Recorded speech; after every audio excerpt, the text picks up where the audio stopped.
ஸ்ரீ குருபியோ நமக.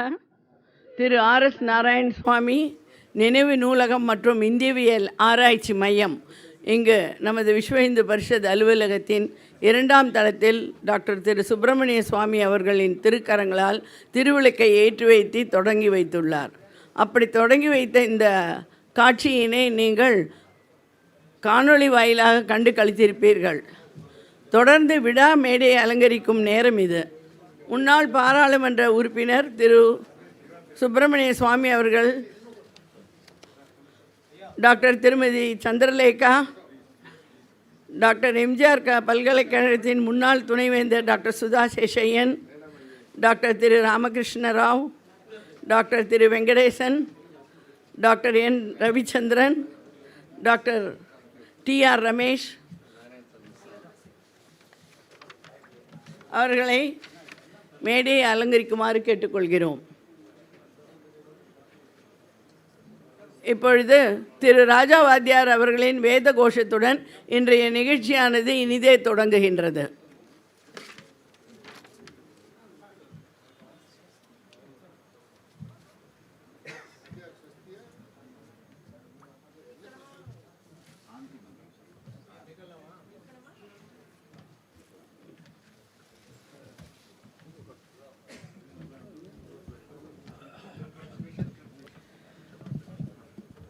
ஓம் பிருத்திவி சாந்தா சாக்னினா சாந்தா சாமே சாந்தா சுஜகும் சமயது அந்தரிக்ஷகும் சாந்தம் தத்வாயுனா சாந்தம் தன்மே சாந்தகும் சுஜகும் சமயது தியௌ சாந்தா சாதித்யேன சாந்தா சாமே சாந்தா சுஜகும் சமயது பிருத்திவி சாந்திரந்தரிக்ஷகும் சாந்திர் தியௌ சாந்திர்திஷ சாந்திரவாந்தரதிஷா சாந்திரக்னி சாந்திர்வாயு சாந்திராதித்ய சாந்திச்சந்திரமா சாந்திர் நக்ஷத்ராணி சாந்திராபசாந்திரோஷதய சாந்திர்வனஸ்பதய சாந்திர் கௌ சாந்திரஜா சாந்திரஸ்வ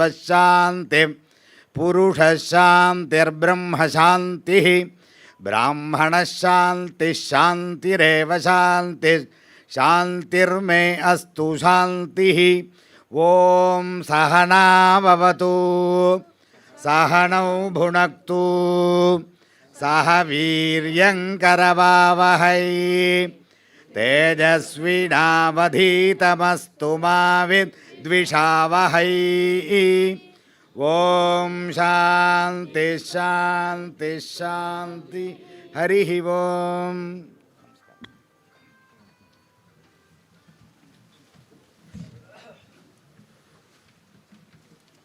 தெய்வ பக்தியை தொடர்ந்து தேசபக்தியூட்டும் விதமாக ஜெயகோபால் கரோடியா இந்து வித்யாலயா பள்ளி மாணவர்களின் தேசபக்தி பாடலை இசைக்க வருகின்றனர்.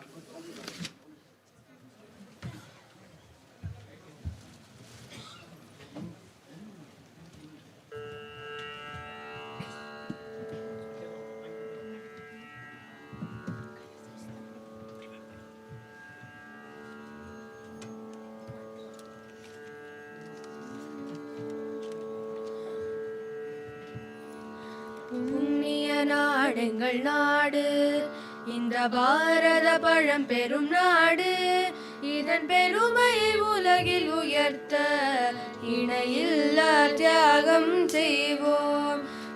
புண்ணிய நாடெங்கள் நாடு, இந்த பாரத பழம்பெரும் நாடு, இதன் பெருமை உலகில் உயர்த்த இணையில்லா தியாகம் செய்வோம். இது ரிஷி தியாகம் செய்வோம். இது ரிஷி முனிவோர் தம் நாடு, ஆன்மீக செல்வத்தம் நாடு, இறை பணியில் அனைத்தும் அளித்தே இன்பத்தில் திளைத்த நாடு. இறைவன் வடிவம் இந்நாடு, இதன் பூஜையில் மலராயாவோம், இதன் பூஜையில் மலராயாவோம். இணையில்லா தியாகம் செய்வோம், இணையில்லா தியாகம் செய்வோம். இது இது வீரர் தோன்றிய நாடு, வில் விஜயன் வீமன் நாடு. வீரத்தின் நற்பயிர் தழைக்க செங்குருதியை பாய்ச்சிய நாடு. இந்த வீரத்தின் மரபினை காக்க இதன் பூஜையில் மலராயாவோம், இதன் பூஜையில் மலராயாவோம்.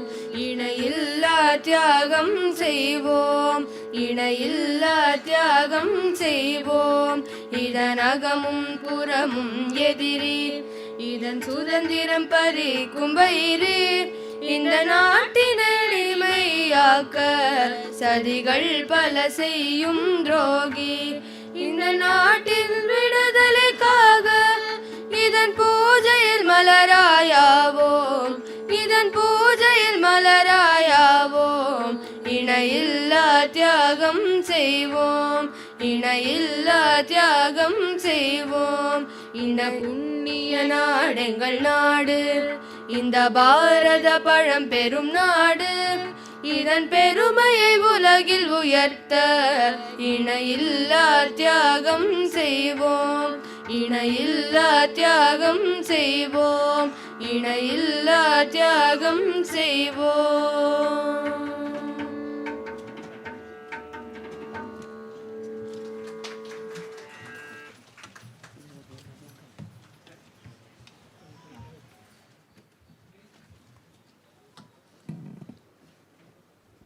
இன்றைய விழாவிற்கு பொருத்தமாக நமது பாரத நாட்டு பண்பாடு, கலாச்சாரம், ஒற்றுமை, தொன்மை ஆகியவைகளை சுடர்களாக பிரகாசிக்கும் வண்ணம் குத்து விளக்கினை ஏற்றி விழாவை தொடங்கி வைத்திட டாக்டர் திரு சுப்பிரமணியம் சுவாமி அவர்களை அழைக்கின்றோம்.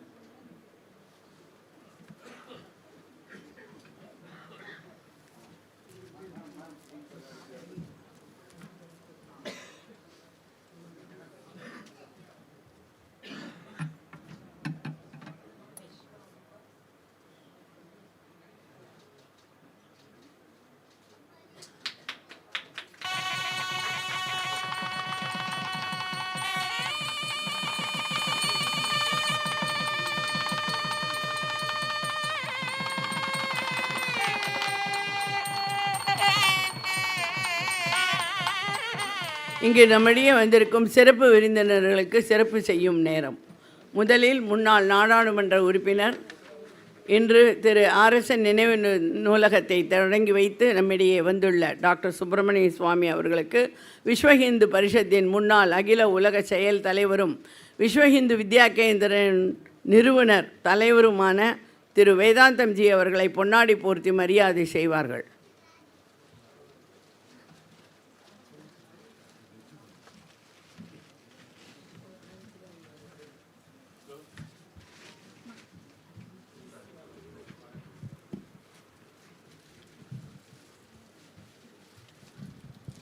முன்னாள் தமிழ்நாடு ஜனதா பார்ட்டியின் தலைவரும் IAS அதிகாரியுமான திருமதி சந்திரலேகா அவர்களுக்கு பொன்னாடை போர்த்திட விஸ்வ ஹிந்து வித்யா கேந்திராவின் பொதுச் செயலாளர் டாக்டர் திருமதி கிரிஜா சேஷாத்ரி மேடம் அவர்களை அழைக்கிறோம்.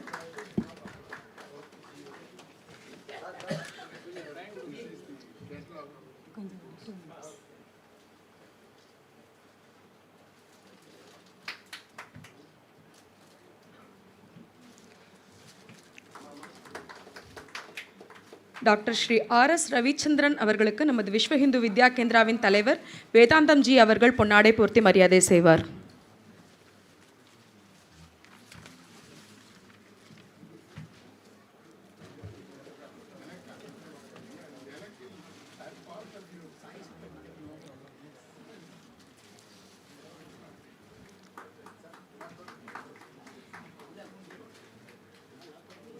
தமிழ்நாடு டாக்டர் MGR மருத்துவ பல்கலைக்கழகத்தின் முன்னாள் துணைவேந்தர் டாக்டர் திருமதி சுதா சேஷன் அவர்களுக்கு கிரிஜா சேஷாத்ரி மேடம் அவர்கள் பொன்னாடை போர்த்துவார்கள். நமது விஸ்வ ஹிந்து வித்யா கேந்திராவின் தலைவர் வேதாந்தம்ஜி அவர்களுக்கு பொன்னாடை போர்த்திட முன்னாள் நாடாளுமன்ற உறுப்பினர் டாக்டர் ஸ்ரீ சுப்பிரமணியம் சுவாமி அவர்களை அழைக்கிறோம்.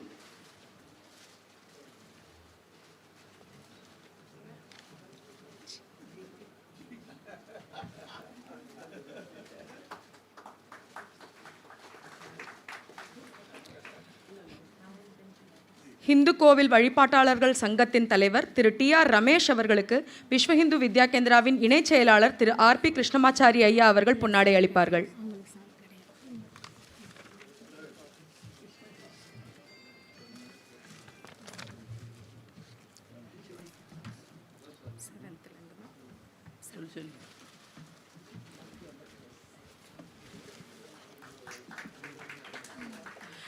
பண்டைய வரலாறு மற்றும் தொல்லியல் துறை வருகை பேராசிரியர் டாக்டர் ஸ்ரீ KV ராமகிருஷ்ணராவ் அவர்களுக்கு பத்திரிகையாளரும் தமிழ்நாடு விஸ்வ இந்து பரிஷத்தின் தலைவருமான திரு RR கோபால்ஜி அவர்கள் பொன்னாடை போர்த்தி மரியாதை செய்வார்கள்.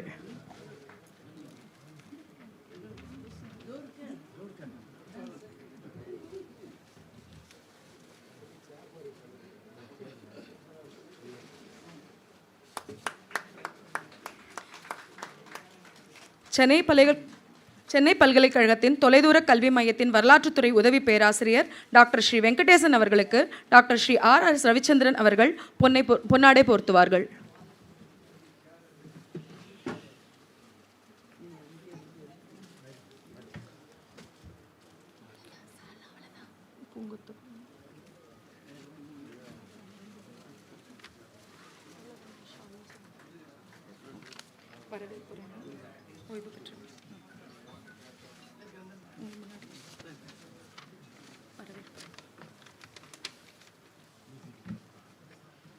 சாதாரணமாக யாராவது ஓய்வு பெற்றுவிட்டால் அவர்களுடைய இல்லத்திலேயே இருப்பார்கள். அப்படி இல்லாமல் ஓய்வுக்கு பின்னும் சேவை மனப்பான்மையோடு நமது நிறுவனத்தின் ஒரு அங்கமாக தன்னை இணைத்து கொண்டு பணியாற்றி வருகின்ற திரு ஓய்வு பெற்ற IAS அதிகாரி உயர் திரு R செல்லமுத்து அவர்களை வரவேற்புரை நல்கிட அழைக்கின்றேன்.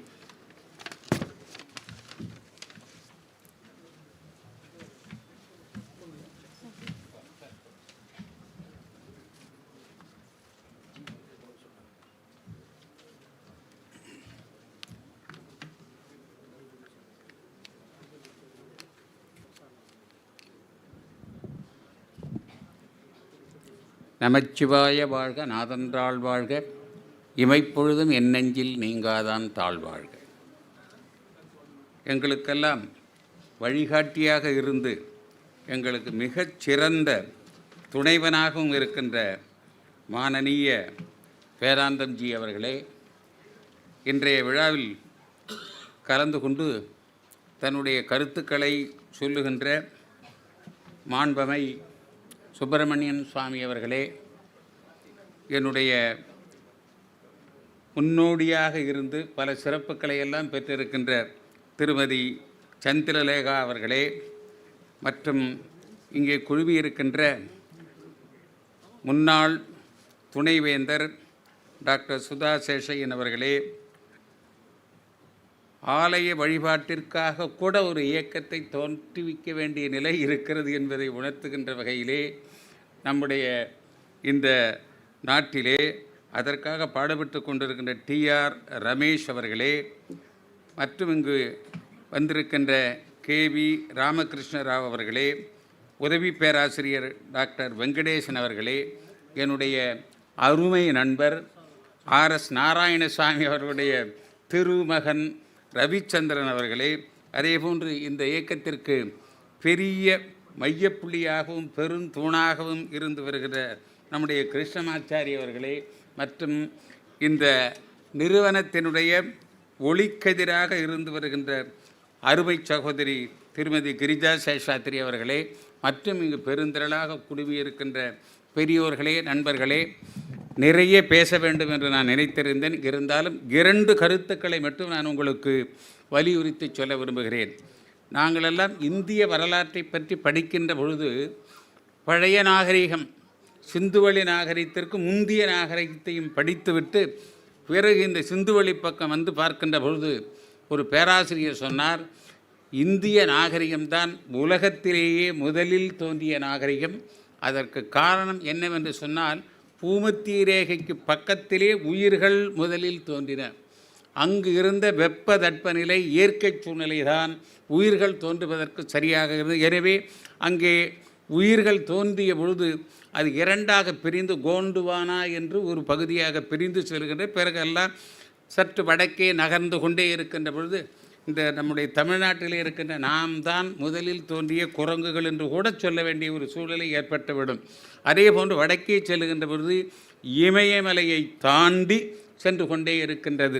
இதை நான் சொல்வதற்கு காரணம் என்னவென்று சொன்னால், அவர் RS நாராயணசாமி அவர்களை பற்றி பேசுகின்ற பொழுதெல்லாம் பல முறை பேசுகின்ற பொழுது அவர் நம்முடைய நாகரிகத்தினுடைய இந்து மதத்தினுடைய பழமையை எடுத்து கூறுவதோடு அதனுடைய தனித்தன்மையை பற்றி பல முறை விவாதித்திருக்கின்றனர். எனக்கு ஒரு ஆச்சரியம், இவர் ஒரு வரலாற்று பேராசிரியர், எனவே அவர் வெறும் ஏதாவது அசோகர் வந்தார் அக்பர் வந்தார் என்று சொல்லிவிட்டு போயிடுவாரோ என்று நினைத்து கொண்டிருந்த பொழுது அதனுடைய பண்பாட்டு கூறுகளை, ஆன்மீக கூறுகளை, ஆன்மீக பெரியோர்களை, நமக்கெல்லாம் வழிகாட்டியாக இருந்த அத்தனை பேரை பற்றியும் தெளிவாக சொல்லுகின்ற பொழுது இத்தகைய வரலாற்று பேராசிரியர் இவர் எழுதிய புத்தகங்களை என்னிடம் கொடுத்தார். நான் படித்து பார்க்கின்ற பொழுது அவர் எந்த அளவிற்கு இந்து மதத்தின்பால் பற்று கொண்டவராக இருந்தார் என்பதை என்னால் உணர முடிந்தது. அதே போன்று இன்றைய சிறப்பு விருந்தினராகவும் நமக்கு வேண்டப்பட்டவராகவும் இருக்கின்ற திரு சுப்பிரமணியன் சுவாமி அவர்களை பற்றி 2 கருத்துக்களை சொல்லித்தான் ஆக வேண்டும். ஏனென்று சொன்னால், நீங்கள் உலகத்தில் இருக்கின்ற எந்த பிரச்சனையாக இருந்தாலும் சரி, பொருளாதார பிரச்சனையாக இருந்தாலும் சரி, அரசியல் பிரச்சனையாக இருந்தாலும் சரி, ஆன்மீக பிரச்சனையாக இருந்தாலும் சரி, வழிபாட்டு பிரச்சனையாக இருந்தாலும் சரி, வழித்தலங்களை பற்றிய பிரச்சனையாக இருந்தாலும் உங்களுடைய கருத்துக்களை தெளிவாக கூறுகின்ற பழக்கத்தை நான் பார்த்திருக்கின்றேன். நாங்கள் பேசக்கூடாது, IAS விட்டு வெளியில் வந்து 10 ஆண்டு ஆகிவிட்டு அதனால் பேசுகிறேன். நான் ராமநாதபுரத்தில் மாவட்ட ஆட்சித்தலைவராக இருந்தபொழுது அவருடைய இலங்கையை பற்றிய கருத்துக்களை திறந்தோறும் படித்து பார்த்துவிட்டு வாய் சொல்லாமல் மூடிக்கொண்டிருந்த பொழுது இன்று பேசுகிறேன் என்பதை உங்களுக்கு நான் தெரிவித்துக் கொள்ள விரும்புகின்றேன். உங்களுடைய கருத்துக்கள் உலகத்தில் இருக்கின்ற அனைத்து பேரவைகளிலும் ஒலிக்கிறது என்பது எனக்கு தெரியும். உங்களுடைய மேனாட்டு பல்கலைக்கழகங்களில் இருக்கின்ற தொடர்பு, இன்னும் சொல்லப்போனால் அமெரிக்க தலைவர்களெல்லாம் உங்களை எந்த அளவிற்கு உன்னிப்பாக கவனிக்கிறார்கள் என்பதை பார்க்கின்ற பொழுது எனக்கு திருவள்ளுவரிலே இருக்கின்ற ஒரே ஒரு குறள் தான் மனதிற்கு வரும், இடிப்பார இல்லாத ஏமரா மன்னன். இதற்கு அர்த்தம் என்னவென்று சொன்னால், பாடி துதிபாடுகின்ற பழக்கம். ஐயா, உன்னிடத்தில் இந்த குறைபாடு இருக்கின்றது, அதை நான் சொல்லுகிறேன், ஏற்றுக்கொண்டால் ஏற்றுக்கொள், இல்லை என்றால் விட்டுவிடு என்பதை போன்று நீங்கள் சொல்லுகின்ற கருத்துக்கள் உள்ளவிட பேச்சுக்காக சொல்லவில்லை, உங்களை பாராட்டி கொண்டே இருப்பது உண்டு. ஆகையினால் அந்த இடிப்பார இல்லாத ஏமரா மன்னனாக இருந்த மக்களுக்கெல்லாம், தலைவர்களுக்கெல்லாம் உங்களுடைய கடிந்து கூறுகின்ற அறிவுரை தான் இன்று நல்ல மருந்தாக இருக்கிறது என்பதை சொல்லிக்கொள்வதிலே நான் மிகுந்த மகிழ்ச்சி அடைகின்றேன். இதை சொல்வதற்கு இன்னொரு காரணமும் உண்டு.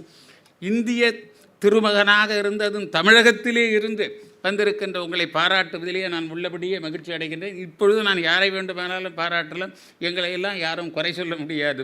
உங்களை போற்றி பாராட்டுவதிலே மிகுந்த மகிழ்ச்சி அடைகின்றேன். அதே நேரத்தில் உங்களுடைய கருத்துக்களை ஒருவேளை நம்முடைய ஆசிரியர் என்று தான் நான் நாராயணசாமி அவர்களை சொல்லும், பல நூல்களாக எழுதி வெளியிட்டால் ஒருவேளை சிறப்பாக இருக்கும் என்று நான் கூறுகின்றேன்.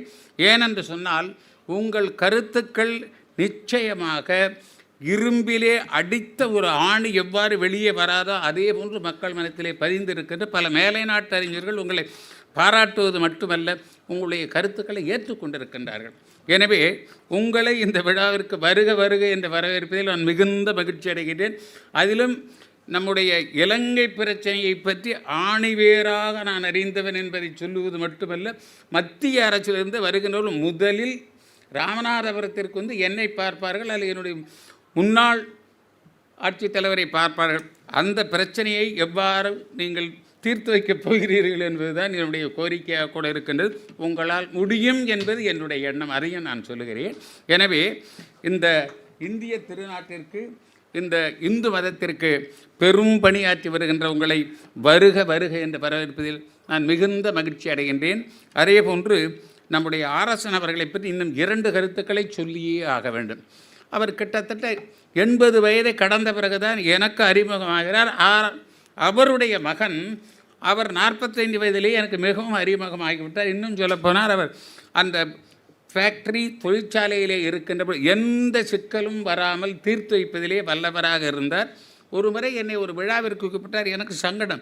ஐயா, நான் லேபர் கமிஷனை அவன் பெட்டிஷன் கொடுத்தான்னா வாங்கி தொலைக்கணுமே, இப்படி இருக்கே என்ற பொழுது, நீங்கள் வாருங்கள், பெட்டிஷன் கொடுக்கவே மாட்டார்கள் என்று அன்று சொன்ன அதே வார்த்தையை அப்படியே காப்பாற்றியது மட்டும் இல்லை, இன்னும் ரவிச்சந்திரன் அவர்களைப் போல ஆயிரக்கணக்கான தொழிலியல் வல்லுநர்கள் வர வேண்டும். அப்படி வந்தால்தான் இந்த பாரத பெருநாடு பாரினிலே சிறந்த நாடாக இருக்க முடியும். இதை சொல்லுவதற்கு காரணம், அவர்களுடைய உள்ளத்தை கவர்ந்த ஒரு தொழில்துறையில் பணியாற்றிய மானிடவியல் மேலாண்மை இயக்குநராக இருந்தவர். அவரை நான் வருகென்றும் வரவேற்க வேண்டும். அதே நேரத்தில் இதனுடைய பாராட்டுதலை தெரிவித்துக் கொள்வதற்கு இது எனக்கு ஒரு வாய்ப்பாக அமைந்திருக்கின்றது.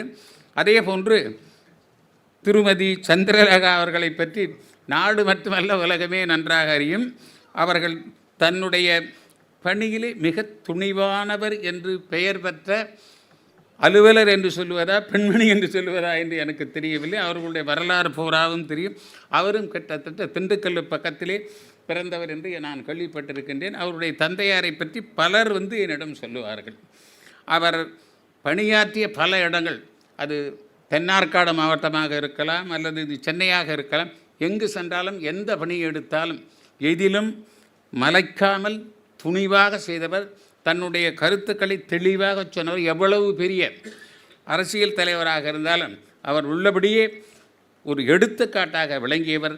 அரசு பணியிலே இருக்கின்றவர்களுக்கு திருமதி சந்திரலேகா அவர்கள் ஒரு எடுத்துக்காட்டு என்று சொல்லுவதிலே நான் மிகுந்த மகிழ்ச்சி அடைகின்றேன். அவருடைய அரசியலை பற்றி நான் அதிகம் பேசுவது கிடையாது. எனக்கு என்ன பயம்னா, அரசியலினாலே பாதி பயம். ஆகையினாலே அவர் அரசியலில் ஒருவேளை மிகச் சிறப்பாக வந்திருக்கக்கூடும். ஒரு இந்த லேட்டரல் என்ட்ரி மாதிரி தான் நாங்கள்லாம் அரசியலுக்கு போகிறது. அதனால் அவர் மிகச்சிறந்த அறிவாளி. அது நிறைய பேருக்கு தெரியாது. சந்திரலேகா அவர்கள் எந்த ஒரு பொருளை கொடுத்தால் நுணுக்கமாக ஆராய்ந்து ஒரு முடிவினை தெளிவாக எடுக்கக்கூடியவர். அதுவும் எந்த சிக்கலான சூழ்நிலையிலேயும் எடுக்கக்கூடியவர். அவரை வருக என்று மிகுந்த மகிழ்ச்சியோடு வரவேற்கிறேன். நம்முடைய துணைவேந்தர் அவர்கள் மிகச்சிறந்த துணைவேந்தர் என்று நான் சொல்லித்தான் ஆக வேண்டும். ஏனென்று சொன்னால், 2 ஆட்சிகளிலேயும் நல்ல பெயரோடு துணைவேந்தராக இருக்கிறார் என்பது ஒன்று. இப்பொழுது எல்லாம் அது ஒரு பெரிய பிரச்சனையாகி கொண்டே இருக்கிறது. இந்திய துணைக்கண்டம் முழுவதும், நான் ஒரு குறிப்பிட்ட மாநிலத்தை மட்டும் மனதில் வைத்து பேசவில்லை. அவரை பற்றி பார்க்கின்ற பொழுது அவருடைய சில விவரங்களை கேட்டு தெரிந்து கொள்ளலாம் என்றால் யாரும் கிடைக்கவில்லை. அந்த பல்கலைக்கழகத்தில் நானே ஃபோன் பண்ணி கேட்டேன், ஐயா உங்களை பற்றி எங்களுக்கு விவரமெல்லாம் அதிகமாக நாங்கள் சொல்ல முடியாதுன்னா ரொம்ப நன்றியப்பா என்று சொல்லிவிட்டேன். அவர் இது உள்ளபடியே அரசு பணியில் இருக்கின்ற ஒருவருக்கு இருக்க வேண்டிய தலையாய பண்பு. தனக்காக எந்த விளம்பரமும் கூடாது, தன் பணியை செவனே செய்ய வேண்டும். அவரை பற்றி எனக்கு அதிகம் தெரிந்ததெல்லாம் நம்முடைய கிருஷ்ண ஜெயந்தி விழாவிற்கு அடிக்கடி வருவார், அதில் கலந்து கொள்ளுவார், மிகச் சிறப்பாக உரையாற்றுவார். அவர்களை வருக என்று மிகுந்த மகிழ்ச்சியோடு நான் வரவேற்கின்றேன். அன்பு சகோதரி கிரிஜா சேஷாத்திரி அவர்களை பற்றி நான் அவர் சொல்லித்தான் ஆக வேண்டும். ஏனென்று சொன்னால், அவர் எறும்பை காட்டிலும் சுறுசுறுப்பானவர் என்று சொன்னால் அது முற்றிலும் உண்மை. எந்த பணியை கொடுத்தால் செய்யக்கூடியவர். சில நேரங்களிலே இரவு 7 மணி 7:30 மணி வரைக்கும் பள்ளிக்கூடத்திலே இருந்து அத்தனை பிரச்சனைகளுக்கும் முடிந்தால் முடிவை காண்பார், முடியவில்லை என்றால் ஒரு அளவிற்கு கொண்டு வந்து நிறுத்துவார். இதை சொல்வதற்கு காரணம் என்னவென்று சொன்னால், நாங்கள் ஒரு காலத்தில் நினைத்து கொண்டிருந்தோம் பள்ளிக்கூடம் நடத்துவது என்பது எளிதான ஒன்று என்று. இப்பொழுது பார்க்கின்ற பொழுது அது அவ்வளவு எளிதானது அல்ல. மாணவர்களை திருப்திப்படுத்த வேண்டும், பெற்றோர்களை திருப்திப்படுத்த வேண்டும், மேல் அதிகாரிகளை திருப்திப்படுத்த வேண்டும், அந்த பகுதியிலே இருக்கின்ற மக்களை திருப்திப்படுத்த வேண்டும். இத்தனை பேரையும் திருப்திப்படுத்தி வெளியிலே வருகின்ற பரவாயில்ல, அவங்க என் பேச்சை 5 நிமிடம் கேட்டார்கள் என்று சொல்லுகின்ற பலரை நான் பார்த்திருக்கிறேன். உள்ளபடி உங்களுக்கு நீண்ட ஆய்வுள்ள இறைவன் கொடுப்பதோடு இந்த அன்பு சகோதரி தன்னுடைய பணியை தொடர்ந்து செய்ய வேண்டும் என்பதுதான் என்னுடைய வேண்டுகோள். அவரையும் வருக என்று நான் வரவேற்கின்றேன். இந்த ஆலய வழிபாட்டு அலுவலர்களுக்காக ஒரு சங்கத்தை வைத்திருக்கின்ற ரமேஷ் அவர்களை பற்றி எனக்கு அதிகம் தெரியவில்லை என்றால் அந்த பொருளை பற்றி எனக்கு தெரியும். ஐயா, எங்கள் குடும்பம் ஆன்மீகத்தை முதலாவதாக வைப்பது எதற்கு எடுத்துக்கொண்டாலும் முதல்ல ஒரு விபூதியவோ ஒரு குங்குமத்தையோ வைத்துவிட்டுத்தான் செய்வார்கள். அப்படி இருக்கின்ற பொழுது இது சரியா என்று கூட நாங்கள் பலமுறை சிந்தித்த பொழுது, இந்திய திருநாட்டில் இந்த பண்பாடு இருப்பதால் தான் நாம் பன்முகத்தன்மையோடு மட்டும் வாழவில்லை, மிகச் சிறந்தவர்களாக வந்து கொண்டே இருக்கின்றோம். இன்று சந்திராயன் மட்டுமல்ல, இன்னும் சொல்லப்போனால் மங்கள்யான் தொடர்ந்து போய்கொண்டே இருக்கும். அதில் எனக்கு மிகுந்த நம்பிக்கை இருக்கின்றது. இத்தகைய நாட்டிலே தான் நம்மால் நல்லவர்கள் என்று பெயர் எடுப்பது மட்டும் அல்ல, வல்லவர்களாகவும் வர வேண்டும். இப்போது உலகத்திலே இரண்டை சொல்வார், நீ நல்லவனாக மட்டும் இருந்தால் போராது, வல்லவனாகவும் வர வேண்டும் என்று சொல்லுவார்.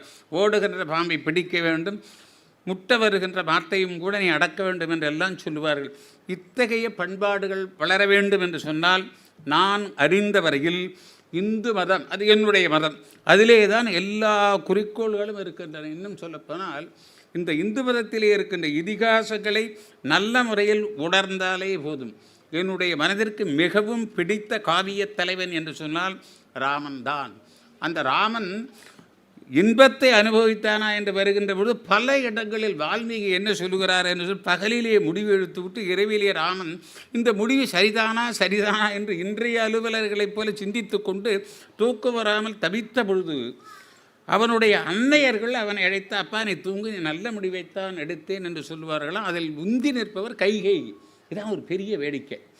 அந்த கைகேயியே ராமன் மீது ஒரு தவறான முடிவை திணித்து விட்டதாக மன்னிப்பை கோருகிறார் என்று வால்மீகி ராமாயணத்தில் வருகின்ற. அப்பொழுது ராமன் சொல்லுகிறான், ஐயா அன்னையே, நீ இந்த முடிவை எடுக்கவில்லை என்றால் வேறு யாரோ ஒருவர் எடுத்திருப்பார், நான் இதற்காக எல்லாம் வருத்தப்படவில்லை, நீ என்றும் என்னுடைய சிறந்த அன்னை என்று கூறுகிறார். இதை சொல்லுவதற்கு காரணம், இந்து சமயத்தினுடைய பண்பாடு ஒன்றுதான் இந்த உலகத்தை காப்பாற்றும், அனைவரையும் காப்பாற்றும்.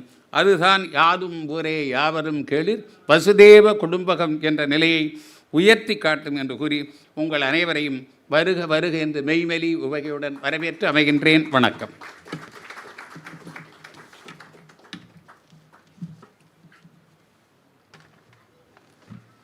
பட்டுக்கோட்டைக்கு சமீபத்தில் உள்ள நாடியம் என்ற ஒரு கிராமம், அதில் விஸ்வ இந்து பரிஷத்திற்கு ஒரு கோசாலை இருக்கின்றது.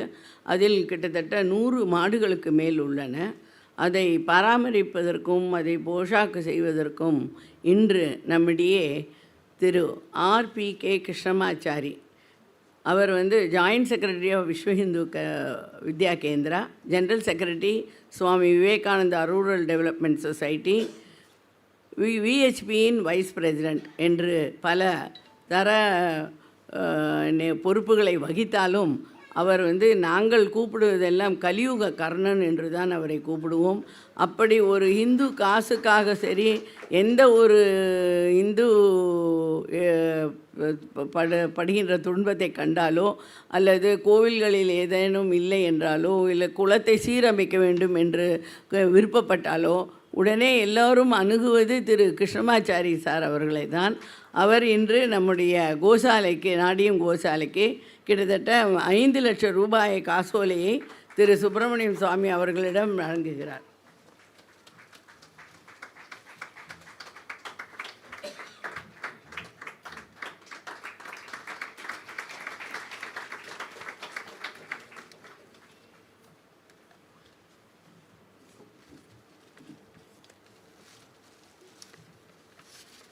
தமிழ்நாடு டாக்டர் MGR மருத்துவ பல்கலைக்கழகத்தின் முன்னாள் துணைவேந்தர், மருத்துவரும் புகழ்பெற்ற பேச்சாளர், எழுத்தாளர், சிறந்த மருத்துவ நூல்களின் ஆசிரியர் என பன்முக தன்மையை பெற்றவருமான கலைமாமணி டாக்டர் ஸ்ரீமதி சுதா சேஷன் அவர்களை உரையாற்ற அழைக்கின்றேன்.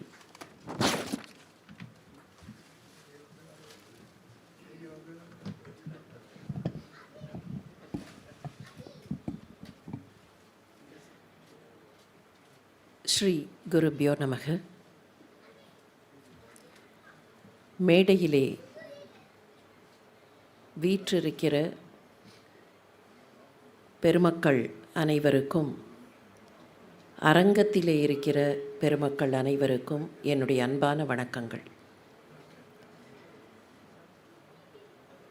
திரு நாராயணசாமி அவர்களின் பெயரால் அவர்களுடைய நினைவு நூலகம்,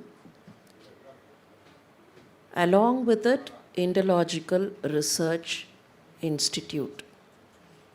என்ன காரணம் பற்றியோ தெரியவில்லை, பின்னால் இருக்கிற அந்த பேக்ட்ராப்பில் அந்த இந்தியவியல் அல்லது இண்டலாஜிக்கல் என்பது விடுபட்டு போய்விட்டது.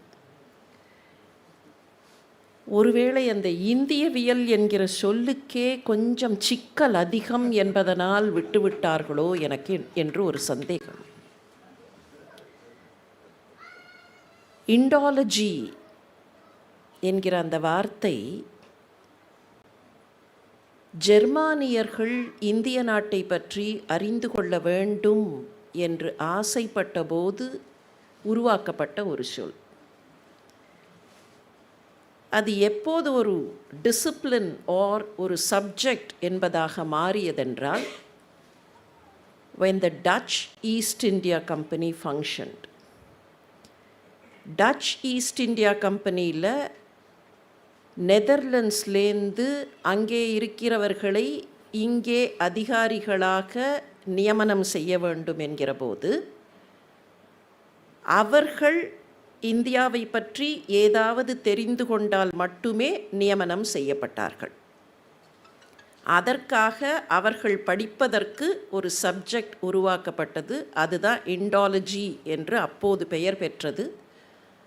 சப்சிக்வெண்ட்லி இண்டாலஜி என்பது அகண்ட பாரத தேசத்தின் இலக்கியம், தத்துவம், வரலாறு, பண்பாடு ஆகியவற்றை உள்ளடக்கிய அனைத்து தன்மைகளை பற்றிய ஒரு தொகுப்பு அல்லது ஒரு படிப்பு என்பதாக மாறிவிட்டது. வரவேற்புரையிலே ஒரு குறிப்பிட்ட செய்தியை இங்கே அவர்கள் குறிப்பிட்டார்கள். திரு ஆர்எஸ்என் எந்த அளவுக்கு இந்திய நாட்டினுடைய வரலாற்றை பற்றி, இந்திய நாட்டினுடைய பண்பாட்டை பற்றி ஆர்வம் கொண்டிருந்தார் என்று. தனிப்பட்ட முறையில் அவரோடு எனக்கு ஏற்பட்ட சில அனுபவங்களை இங்கே பகிர்ந்து கொள்வதில் தவறில்லை என்று கருதுகிறேன். ஜி அவர்களுக்கு நன்றாக நினைவிருக்கலாம், கிரிஜா மேடத்திற்கும் நினைவிருக்கலாம். அப்போது இந்த கட்டிடம் அவ்வளவு பிரமாதமாக இருக்கவில்லை. அந்த பழைய காலத்து கட்டிடத்தில் கீழே இருக்கிற அறையில் திரு ஆர்எஸ்என் அவர்கள் அமர்ந்திருப்பார்கள். நீண்ட நேரத்திற்கு ஒரு விவாதம் நடக்கும். ஒரு 3 மணி நேரம் 4 மணி நேரம் கூட அந்த விவாதம் போகும் பல சமயத்தில். அப்போதெல்லாம் தென்னாட்டிலே இருந்துதான் மானுடம், நம்முடைய தென்னிந்தியாவிலே இருந்துதான் மானுடம் தொடங்கி இருக்க வேண்டும் என்று பரபரப்பாக ஆணித்தரமாக அவர்கள் சில கருத்துக்களை சொல்லுவார்கள். அவர்கள் சொல்லக்கூடிய அந்த கருத்துக்களை வைத்து கொண்டு சிலவற்றை எண்ணி பார்த்தால் அதுதான் உண்மையாக இருக்குமோ என்று எல்லோருக்குமே தோன்றும். அந்த கருத்துக்களில் சிலவற்றை மாத்திரம் இங்கே தொட்டு காட்டுகிறேன். எந்த இடத்தில் மனித இனம் தோன்றியிருக்கக்கூடும்? இங்கே இருக்கிற பெரியவர்களுக்கு தெரியும், குமரி கண்டம் என்று ஒரு கண்டத்தை பற்றி, இப்போது இருக்கிற கன்னியாகுமரிக்கும் தெற்காக இருந்த லேண்ட் மாஸை பற்றி பல இடங்களில் வரலாறு சொல்லும். அதற்கு லெமூரியா என்று கூட ஒரு பெயர் வைக்கப்பட்டிருக்கிறது. லெமூரியா என்பது அங்கே இருந்த ஒரு நிலப்பகுதி, கீழே அப்படியே அமிழ்ந்தெல்லாம் போகவில்லை. அவர் சொன்னார், இந்த கோண்ட்வானா லேண்ட் ஸ்பிளிட் ஆன போது ஒரு பகுதி ஆஸ்திரேலியா பக்கம் போயிற்று, ஒரு பகுதி இப்போது இருக்கிற மடகாஸ்கர் பக்கம் போயிற்று, இன்னொரு பகுதி தெற்கமெரிக்கா பக்கம் போயிற்று, ஒரு சிறிய பகுதி ஆஃப் தி டெக்டானிக் பிளேட்ஸ், ஒரு சிறிய பகுதி வடக்கு முகமாக நகர்ந்தது. இப்போவும் நாம் அந்த உலக வரைபடத்தை எடுத்து வைத்து சவுத் அமெரிக்கா, ஆஃப்ரிக்கா, இந்தியா இதையெல்லாம் பக்கத்தில் ஒட்ட வச்சு பார்த்தா அந்த பார்டர்ஸ் கிட்டத்தட்ட ஒரே மாதிரியாக இருக்கும். நம்முடைய சங்கல்பத்தில் கூட பரதகண்டே ஜம்புத்வீபே என்று தான் சொல்கிறோம். ஜம்புத்வீபமாக நாவலன் தீவாக இருந்த பகுதி மெல்ல மெல்ல வடக்கு நோக்கி நகர்ந்து நர்மதை கரையில் போய் யுரேஷியன் பிளேட்டோடு ஒட்டியது. இதுதான் பிளேட் டெக்டானிக் சொல்லக்கூடிய விவரம். இந்த பிளேட் டெக்டானிக் இன்ஃபர்மேஷனை ஜம்புத்வீபே என்று சொல்லுகிற நம்முடைய சங்கல்பத்தோடு பொருத்தி பார்த்து பழைய தமிழிலக்கியம் சொல்லுகிற நாவலந்தீவு என்பதோடு ஒப்பிட்டு பார்த்து தென்புலத்தார் என்று வள்ளுவர் பாடுகிறாரே, முன்னோர்களெல்லாம் எங்கே இருக்கிறார்கள் என்றால் தெற்கில் இருக்கிறார்கள், தென்புலத்தில் இருக்கிறார் என்று சொல்லுகிறாரே, இவற்றையெல்லாம் சேர்த்து பார்த்தால் தெற்கு பகுதியில்தான் மனித இனம் தோன்றியிருந்திருக்க வேண்டும் என்கிற அந்த கருத்துக்கு நமக்கு நிறைய ஆதாரங்கள் கிடைக்கும். இண்டலாஜிக்கல் ரிசர்ச் என்று சொல்லும்போது திரு ஆரசன் அவர்கள் எப்படியெல்லாம் இந்த நுட்பங்களை சேர்த்து சேர்த்து சேர்த்து பார்த்தார் என்பதை நாம் மனதில் கொள்ள வேண்டும். திரு ஆரசன் பெயரால் இங்கே ஒரு நூலகம் திறக்கப்பட்டிருக்கிறது என்பது மாத்திரமில்லை, it is also an indological research institute. பெருமக்களே, இன்றைக்கு அவர்கள் வரவேற்புரையில் சொன்னது போலத்தான் ஒரு நம்பிக்கை நம்மில் நிறைய பேருக்கு இருக்கிறது. இந்திய நாட்டினுடைய வேதம், வேதாங்கம், வேதாந்தம், உபனிஷதம், பழைய இலக்கியங்கள் இதெல்லாம் பழம்பஞ்சாங்கம். All these are old and they have nothing modern என்பது போல ஒரு எண்ணத்தை நம்மில் பலர் வைத்து கொண்டிருக்கிறோம். ஏன் இதை இங்கே குறிப்பிட்டு சொல்கிறேன்? இந்த இண்டலாஜிக்கல் ரிசர்ச்சில் சரியாக நாம் விழித்து கொள்ளவில்லை என்றால் we will be reiterating this false belief. அதுக்கு ஒரு எக்ஸாம்பிள் மாத்திரம் சொல்கிறேன். ரிக்வேதத்தினுடைய சயனாச்சாரியருடைய பாஷ்யத்தில் ஒரு செய்தி வருகிறது. சன்னோட ரேஸ் எவ்வளவு நேரத்தில் ஏர்த்தை வந்து ரீச் பண்ணும், இன் அதர் வேர்ட்ஸ் எவ்வளவு டிஸ்டன்ஸ் ட்ராவல் பண்ணும், இதை எடுத்து பார்த்தோம்னா லைட்டோட ட்ராவலிங் டைம் அவ்வளவுதான் இல்லையா? சோலார் ரேஸ் இங்கே வந்து ரீச் பண்ணுறதும் லைட் இங்கே வந்து ரீச் பண்ணுறதும் ஒன்று தான். ஸோ லைட் எவ்வளவு டிஸ்டன்ஸ் ட்ராவல் பண்ணும் அப்படிங்கிற விஷயத்தை பற்றி சயனாச்சாரிய பாஷ்யம் சொல்கிறது. அதில் வரக்கூடிய ஒரு சின்ன பிட் ஆஃப் இன்ஃபர்மேஷன், நிமிஷ அர்த்தேன இந்த மெஷர் ஆஃப் டைமில் திவே திவே சஹஸ்ர திவே யோஜனானாம் நிமிஷ அர்த்தேன, 2 சஹஸ்ர 1000க்கு வந்துடணும், 1000th பிளேஸ்க்கு வரணும், ஒரு அதோட கூட சேர்க்கணும் 2. ஸோ 2202 யோஜனானாம் இன் half a நிமிஷம். இதுதான் அதனுடைய விஷயம். 2202 யோஜனாஸ் இன் half a நிமிஷம். Please underline, I am not saying in half a minute, it's half a நிமிஷம். எங்கே சிக்கல் வரும்னா 2202ல் வராது. ஒரு யோஜனை என்பது எவ்வளவு தூரம்? approximately 9 or 9.5 miles in present calculations. அதில் சிக்கல் வராது. சிக்கல் எங்கே வரும்னா இந்த நிமிஷம்ங்கிறதுக்கான இன்டர்பிரிட்டேஷனில் வரும். இன்றைக்கி நமக்கு தெரிஞ்ச நிமிஷம்ங்கிறது 60 seconds. For want of better terminology or because of a translational misnomer, 1 minute equals 1 நிமிட் அப்படின்னு ஆக்கிட்டோம். நிமிஷம்ங்கிறத கொண்டு வந்து ஒரு மினிட் அப்படிங்கிறதுக்கு ஈக்குவேட் பண்ணிட்டோம். ஆனால் நம்முடைய பண்டைய சாஸ்திரங்கள் சொல்கிற நிமிஷம் என்பது அது அல்ல, கண் கொட்டுகிற நேரம்.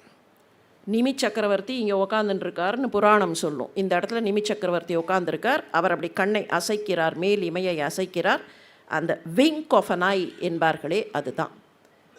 இதை கால்குலேட் பண்ணி பார்த்தா எவ்வளவு வரும்னு சொன்னால் நிமிஷம் is 0.21 second.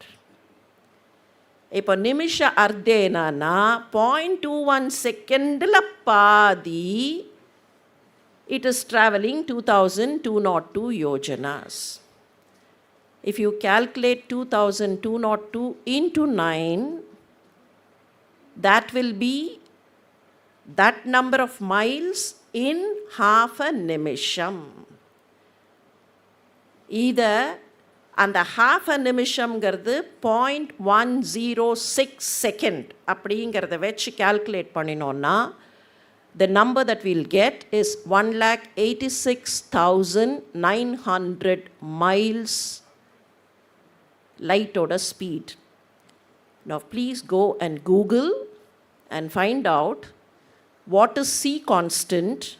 C, which is the speed of light, it is indicated by the letter C, small c. The C constant given by modern physics or all parameters which have been exercised is about 1,86,262 miles. ஷாயனாச்சாரியாருடைய Rigveda பாஷ்யம். ஆனால் இதை சரியாக நம்ம interpret பண்ணலேன்னா அந்த இண்டலாஜிக்கல் interpretation is very important. அது எங்கேயோ தப்பாக போய் நின்றுடும். திருப்பாவையில் தேசுன்னு ஒரு வார்த்தை வரும். நமச்சிவாய வாழ்க, நாதன் தாழ் வாழ்க, இமைப்பொழுதும் எண்ணெஞ்சில் நீங்காதான் தாழ்வாழ்கன்னு ஆரம்பித்தார்கள். சிவன் அப்படின்னு சொல்கிறச்சே மாணிக்க வாசகர் ஒரு வார்த்தையை பயன்படுத்துவார். சிவன் சேவடி போற்றி, தேசன் அடி போற்றி, தேசன் அடி போற்றின்னு வரும். நீங்கள் நிறைய மாடர்ன் புக்ஸில் பார்த்தா தேசனை மாற்றி நேசனாக்கி, நேசன்னு போட்டது தப்புன்னு நினச்சி நேயனாக்கி இருப்பார்கள். அது இருக்க முடியாதுங்கிறதுக்கு எங்கே எவிடன்ஸ் தெரியுமா? தேசன் அடி போற்றி, சிவன் சேவடி போற்றி, நேயத்தே நின்ற நிமலன் அடி போற்றி. அடுத்த வரியில் நேயம்னு வரும்போது முந்தின வரியிலையும் நேயம்னு வந்திருக்காது. இது வேற ஒன்றும் இல்லை, தேசன். ஆண்டாள் நாச்சியார் பாடுவா இல்லையா? கேசவனை பாடவும் கேட்டே கிடத்தியோ தேசமுடையாய் திரவேலோர் எம்பாவாய். தேசம்ங்கிறது என்னன்னா வடமொழியிலேருந்து வந்த வார்த்தை தான். வடமொழியும் தமிழும் ஏதோ சண்டையெல்லாம் போட்டுக்கல, ரெண்டு மொழிகளும் சண்டை போட்டுக்கல. ரெண்டும் ஒன்றாக வளர்ந்த இன்னமும் ஒன்றாக இருக்கிற சகோதரிகள். நாம தான் அந்த சகோதரிகளை போய் சண்டை போட்டுக்கிற மாதிரி. ஏன்னா நமக்கு என்னெல்லாம் மனசில் இருக்கோ அதையெல்லாம் அங்கே ஏற்றுறோம். தேஜஸ்ங்கிற வார்த்தை தேசம்னு வந்தது தமிழில். நமசிவாய அப்படிங்கிறது நமச்சிவாயன்னு தமிழில் வரும். அந்த உச்சரிப்பு தொல்காப்பிய விதியின்படி வரும். தொல்காப்பிய விதியின்படி அதே மாதிரி தேசம்னு வந்தது. இதை ஒருத்தர் டிரான்ஸ்லேட் பண்ணார். அந்த நேட்டிவிட்டி தெரியாததுனால என்ன பண்ணிட்டார்னா, ஓ மிஸ்ட்ரஸ் ஆஃப் த கண்ட்ரி, எங்கே தேசமுடையாய் திரவேலோர, ஓ மிஸ்ட்ரஸ் ஆஃப் த கண்ட்ரி, தேசம்னாக்கி தேஷாக்கி அது என்னமோ ஆயிடுது. எதுக்காக சொல்கிறேன்னா, நம்முடைய கண்களை விசாலமாக திறந்து கொண்டு இண்டாலஜியை அணுக வேண்டிய ஓர் கடமை நமக்கு உண்டு. நம்முடைய இளைய தலைமுறைக்கு நம்முடைய நாட்டின் பண்பாட்டை, அகண்ட பாரத தேசத்தின் பண்பாட்டை எடுத்துக்கொண்டு போக வேண்டிய கட்டாயம் நமக்கு உண்டு. அந்த கட்டாயத்தை செய்வதற்கான ஓர் அற்புதமான வாய்ப்பு தான் RSN library and indological research institute. இங்கே ரெண்டு பெரிய மனிதர்களுடைய பெரிய மனித மகன்கள் இருக்கிறார்கள். ஒருவர் டாக்டர் ரவிச்சந்திரன் RSN அவர்களுடைய அந்த வழி. திரு ரமேஷ் அவர்களை பற்றி கோவில் விஷயம்லாம் சொன்னார்கள். திரு TNR அவர்களுடைய அருமந்த புதல்வன் திரு TR ரமேஷ் அவர்கள். TNRுடைய லைப்ரரி அது ஒரு பெரிய மேசிவ் கலெக்ஷன். அவரே ஒரு லைப்ரரி, அது வேறு விஷயம். சேக்கிழார் அடிப்பொடி TNR அவர்கள், அதே போல் RSN அவர்கள், இவர்களெல்லாம் சேமித்து வைத்திருந்த சொத்து. ஒரே ஒரு செய்தியை மாத்திரம் சொல்லி நான் நிறைவு செய்கிறேன். நம்மெல்லாம் சொத்து சொத்து சொத்துன்னு தேடுறோம். எது சொத்து? எது சொத்து? கார், 10 கார், டிஃப்ரெண்ட் மாடல்ஸ், அப்படி அப்படியே புதுசு புதுசாக மாடல். இன்னும் சொல்லப்போனால் இந்திய நாட்டுக்கு வேண்டாத சில மாடல்ஸ் ரொம்ப பெருசாக இருந்தால் நம்ம நாட்டு ரோடுக்கு போகிறவே சரியாகவே வராது. அந்த மாதிரி மாடல்ஸ் இல்லையா, நிறைய வீடு, பெருசு பெருசாக வீடு, இங்கே அங்கே இந்த மாதிரி அந்த மாதிரி, ஆர் பேங்க்கில் டெபாசிட், அது வாட் எவர் சொத்து, எது உண்மையான சொத்து? கண்ணதாசன் கம்பரை பற்றி பாடுவார். 10,000 கவிதை முத்தாக அள்ளி வைத்த சத்தான கம்பனுக்கு ஈடு இன்னும் வித்தாகவில்லை என்று பாடு. அதெல்லாம் பெருசு இல்லை. அதுக்கப்புறம் சொல்லுவார், காற்று மழை ஆழியிலும் காற்று மழை ஊழியிலும் காலமெனும் மாழியிலும் சாகாது கம்பன் அவன் பாட்டு, இது தலைமுறைக்கு எழுதி வைத்த சீட்டு. தலைமுறைகளுக்கு எது சொத்து? ஒரு தலைமுறையோட முடிஞ்சு போகிற சொத்து இல்லை, பல தலைமுறைகளுக்கு எது சொத்துன்னு கேட்டால் கம்பன் எழுதி வைத்த அந்த ராமாயணம் என்பார். ராமாயணமும் மகாபாரதமும் இன்னும் இவற்றை தொடர்ந்து வந்திருக்கக்கூடிய இந்த நாட்டின் பொக்கிஷங்கள், இவைதாம் நமக்கான சொத்து. இந்த சொத்து ஒரு தலைமுறைக்கு இல்லை, எத்தனை தலைமுறை எடுத்தாலும் சரி. ஆண்டாள் பாடுற மாதிரி எற்றைக்கும் 7 பிறவிக்கும் 7 பிறவி எடுத்தாலும் இந்த சொத்து நம்மை சரியான வழியில் நடத்தும்.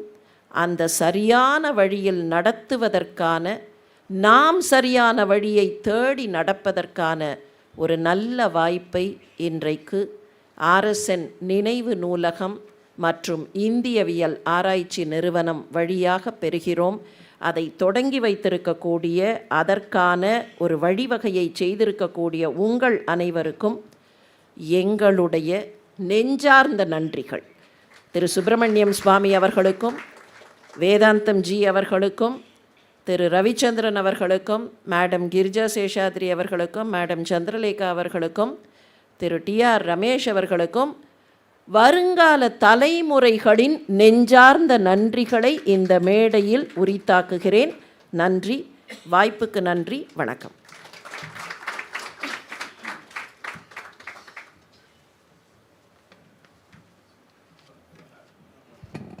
இன்று இந்த நிகழ்ச்சி மிக சிறப்பாக நடக்க காரணமானவர், லூகாஸ் டிவிஎஸ் நிறுவனத்தில் 48 ஆண்டுகள் பணிபுரிந்து தற்போது யூக்கல் ஃபியூவல் சிஸ்டம்ஸ் நிறுவனத்தின் தலைமை வழிகாட்டியாக இருந்து நிர்வாக இயக்குநராக ஓய்வு பெற்றுள்ளார். அமெரிக்காவின் சர்வதேச தர அகாடமியின் கல்வியாளராகவும் உள்ளார். டாக்டர் N ரவிச்சந்திரன், திரு RS நாராயண சுவாமிஜியின் தவப்புதல்வர் அவர்களை உயர்ப்புரையாற்ற அழைக்கின்றேன்.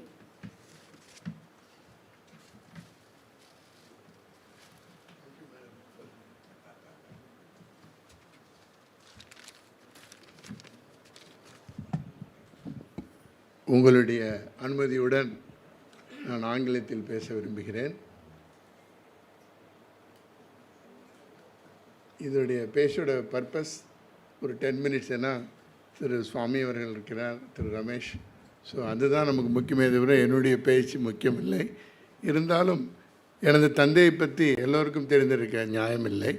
அதற்காக அவரை பற்றி ஒரு 10 நிமிடங்கள் ஆங்கிலத்தில் பேச உங்கள் அனுமதியை கோருகிறேன்.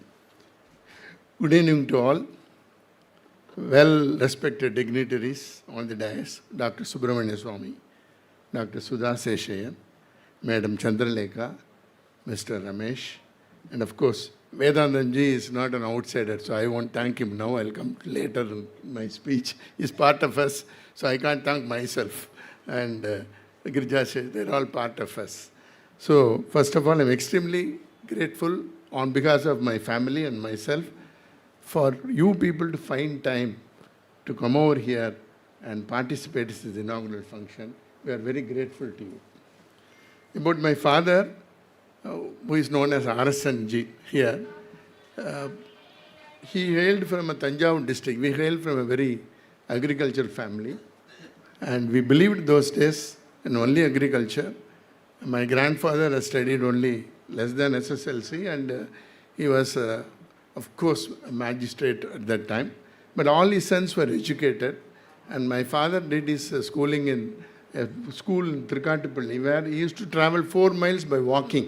There was no road, there was no electricity. Electric power came when I was born in 1947. Till such time there was no power. So he used to go to school called Sivaswami High School. The lady Swami is there. He comes from very close to my village, Paramaneri. So he studied, did his schooling. Then he went to Tiruchirappalli, joined the St. Joseph's College, Trichy, and where he did his MA, both in history, economics, and politics. And he had a very keen interest to become an IAS. Of course, probably God thought he may not be fit enough. So he thought he has got something else to do. So he couldn't get over that.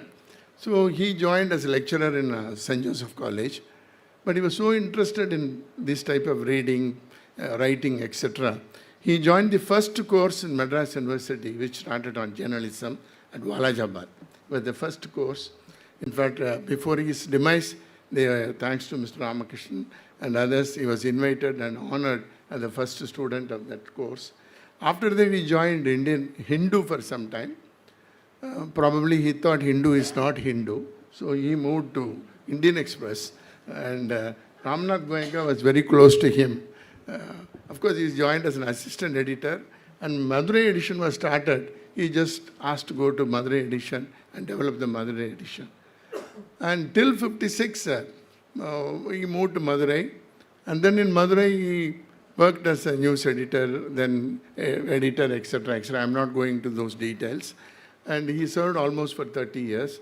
At the same time, he also had a lot of, because he studied politics, and politics means he had to do some politics also. So what he did was he joined Congress in 50s. He used to work for Congress in 50, 54. Then he thought it's not good enough. Then he joined Jansangh. And in Madurai, I still remember when I was in school, Jana Krishnamurthy, my father, and Annaji, and Seshachar, only 4 people were there as Jansangh. There were only 10 people for Jansangh. And there is no fund. So the meetings used to take place in my house. And he used to spend his money. Everyone was to spend money. And afterward it became BJP. Then he was also involved in a lot of social activities. Under Eknath Ranade, he was one of the leading committee members for Vivekananda Rock Memorial. And then he was also secretary and president for Hindu Kush Nivar Sangh in Madurai. He did a lot of this work. And at the same time, he used to write in his Indian Express. He brought out a lot of people who were not known outside. At that time, he never had this Facebook and I don't know. I don't believe in such things, but there are so many things going around. Only paper was the only communication medium. He brought so many things, not only Indian culture. He brought Balayapatti, he brought like that artist, he brought scientist, he brought Anathrama Dikshita, like that Anmigam, everything he brought in paper, and he used to write 1 article per week in Indian Express. He did almost for, to my knowledge, 100 weeks he has brought so many people to the surface. Then after retirement he moved to Chennai, and he was interested in BJP, so he did some work for BJP. He was working very closely with the BJP people. I think at that time L. Ganeshan or somebody, I don't remember. He did work for Vigil and Lotus Club and all those things. And he also stood for, I don't know how many of you know, he stood for South Madras MP in 1984. He was a candidate, and he used to go by cycle rickshaw. You know Tulsiramji? Yes, you worked with him. He used to travel by cycle rickshaw to IIT for canvas. He won't use our car. He said, I want to meet people, cycle rickshaw, and maybe Tulsiramji and few others will go with him. And of course, you will be surprised. 13 contestants were there. He was number 3. First was R.S. Sridhar, famous doctor's son. Second was T.R. Balu. And my father scored 70,000 votes. Of course, he lost his deposit, but 70,000 votes. And he spent 17,000 rupees from his pocket. And 25,000 was given by BJP. And he went to the election office and paid an account that this is the expenditure. And the election office was surprised. Are you mad? Nobody gives, right? Why are you coming here and giving? I don't know how to settle it. Right? He was not used to. Anyhow, that's history. That is the level of... Then he moved to Vedantamji, who gave space for him to work, right? So he worked very closely with Vedantamji in VHP, and he was instrumental in working with Vedantamji and developing people, etc., etc. I won't go into the details. Coming to his early days, he was very close to Paramacharya. Because Paramacharya have come and lived in our village, in our house, maybe 1940s. When Paramacharya came to Narayanpuram, near Elayatnagudi, there was a sadas. My father was totally associated. At that time, Paramacharya used to use him because people used to like Dr. Raghuvira and then Dr. Raghavan and then people from Indonesia, Philippines, West. So Paramacharya used to ask my father to be with him so that whatever they say, my father will be able to explain to him. And the interest was so much. Paramacharya asked him one day, hey, நீ எப்படி ராத்திரிக்குள்ளே பேப்பரை கொண்டு வர எனக்கு புரியல சாயந்தரம் 8 மணி வரைக்கும் இங்கே இருக்கு எப்படி நான் பேசுகிறதெல்லாம் அடுத்த நாள் பேப்பரில் வருது. And my father, then he invited Paramacharya, and Paramacharya came to Indian Express Madurai at 11 o'clock in the night. He went through how the printing is done, paper is coming. And after all the things, Paramacharya gave Hindu Samaya Kavalar. And he said, you are born for Hinduism, don't worry. So he gave that. And that is his history. And and as a person, he always he won't waste time. You can see him writing, talking, and he will become emotional. Probably some trait I also have from him, right? He won't leave anybody, like Madam Sudha Doctor said, that anything he won't leave until he is convinced or he get convinced. There is no question of in between, right? And that is the way. And he helped so many people, and so many people used to come. At that time, like many IAS officers used to live opposite to my house, very early days, like Bango and Raghupati. There are so many people, Venkatachalam. They're all assistant collectors joining. My father won't leave them. They are living in Cosmopolitan opposite to our house. They used to come and discuss with him politics, this, that. So it was all interesting. So, and before his demise, 3 years ago, he started writing the book Bharatadesha Saritram. And I was very keen that I must publish it. It so happened that the nature took over him from us, snatched us. But before he left this world, 2 days before that world, he released the book. Madam was there. And unfortunately, Dr. Swamy could not make it up at that time. But he is here today. So my father is still here. So he will be happy to see Dr. Swamy coming now and then inaugurating this library. And we had about 6,000 books. We don't know what to do with that. I am not an expert. I can't claim to, though I am his son. Only in politics, son can become the lion. No other way. I can't become a journalist like my father. Right? My father-in-law was the Director General of Police. My wife cannot become a DGP. So this is not possible. Only in politics it is possible. So I thought, all of us, my sister, all of us thought, why this book should be here? Why not we donate? And as usual, there is a person like Vedantam ji. He said, hey, why are you going around? Come here and settle it. So we are here and we put the library. And Ramakrishnan, who used to work as an IRS officer, retired from government, used to work very closely with father on the history, Indology and all. So that is why. Just a summary of the books. There are more than 6,500 books we are given here. It's not that we are given, it's for all. And we have because I come from engineering, so we believe in a place for everything and everything in its place. You can't search. That's the basic thing in engineering. So the books have got groups under archaeology, arts and museum, astronomy, ancient India, Buddhism, Bhagavad Gita, Christianity, encyclopedia, government, Hinduism, history, Islamic, mythology, philosophy, Ramayana, Sanskrit, Saraswati, society, stories, Tamil, temple, travel, Vedic, freedom fighters, Vivekananda, and 100 volumes of paper cutting, right? He used to sit down and do, right?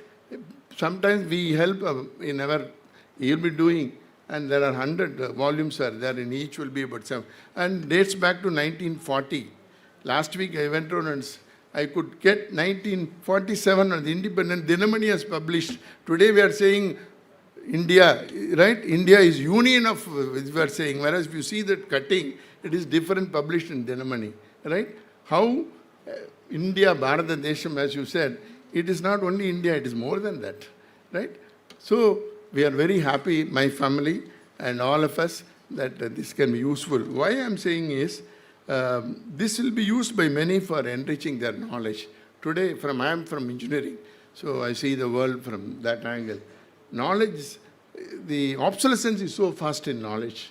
What is acceptable yesterday is not acceptable. Same way customers. What is acceptable to customer is not acceptable today. Same way knowledge is growing fast. So this is an opportunity for people to enrich their knowledge. And today, knowledge is power. So we thought this place will be useful and everybody can use it. And lastly, our family is greatly indebted to Sri Vedantam ji for giving my father a space to work after retirement. And that doesn't stop. He has given a space for his books after his demise. So it is the greatness of Vedantam ji. So we thank on my behalf and my family behalf for giving an opportunity. I only wish Tamil solluvom ettu sorakai kari kudavadu. I have only 2 minutes I'll take. I have one teacher when I studied in school. அவர் சொல்வார் சக்கரைன்னு paper எழுதி நாக்கில் வச்சா திதிக்குமாம்பார் திதிக்காது. So only action. Many people in life think activities are achievement. Activities are not achievement. Activities have to lead to achievement. So I'm sure this only activity you have done, we hope it becomes a great achievement, helped everybody. Kindly make use of it. Thank you. Thanks for all of you to come and give us.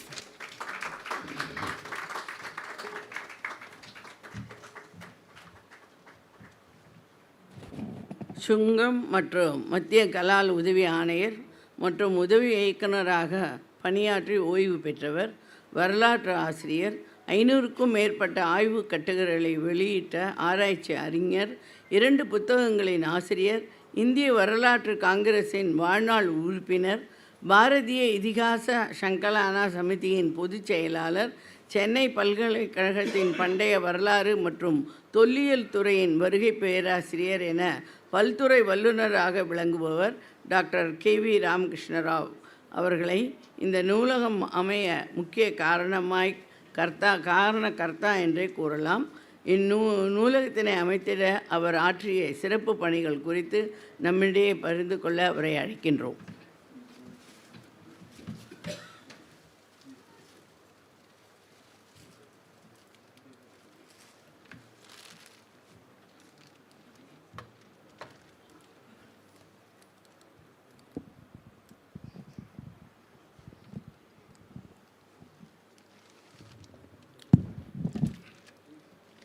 I thank the organizers.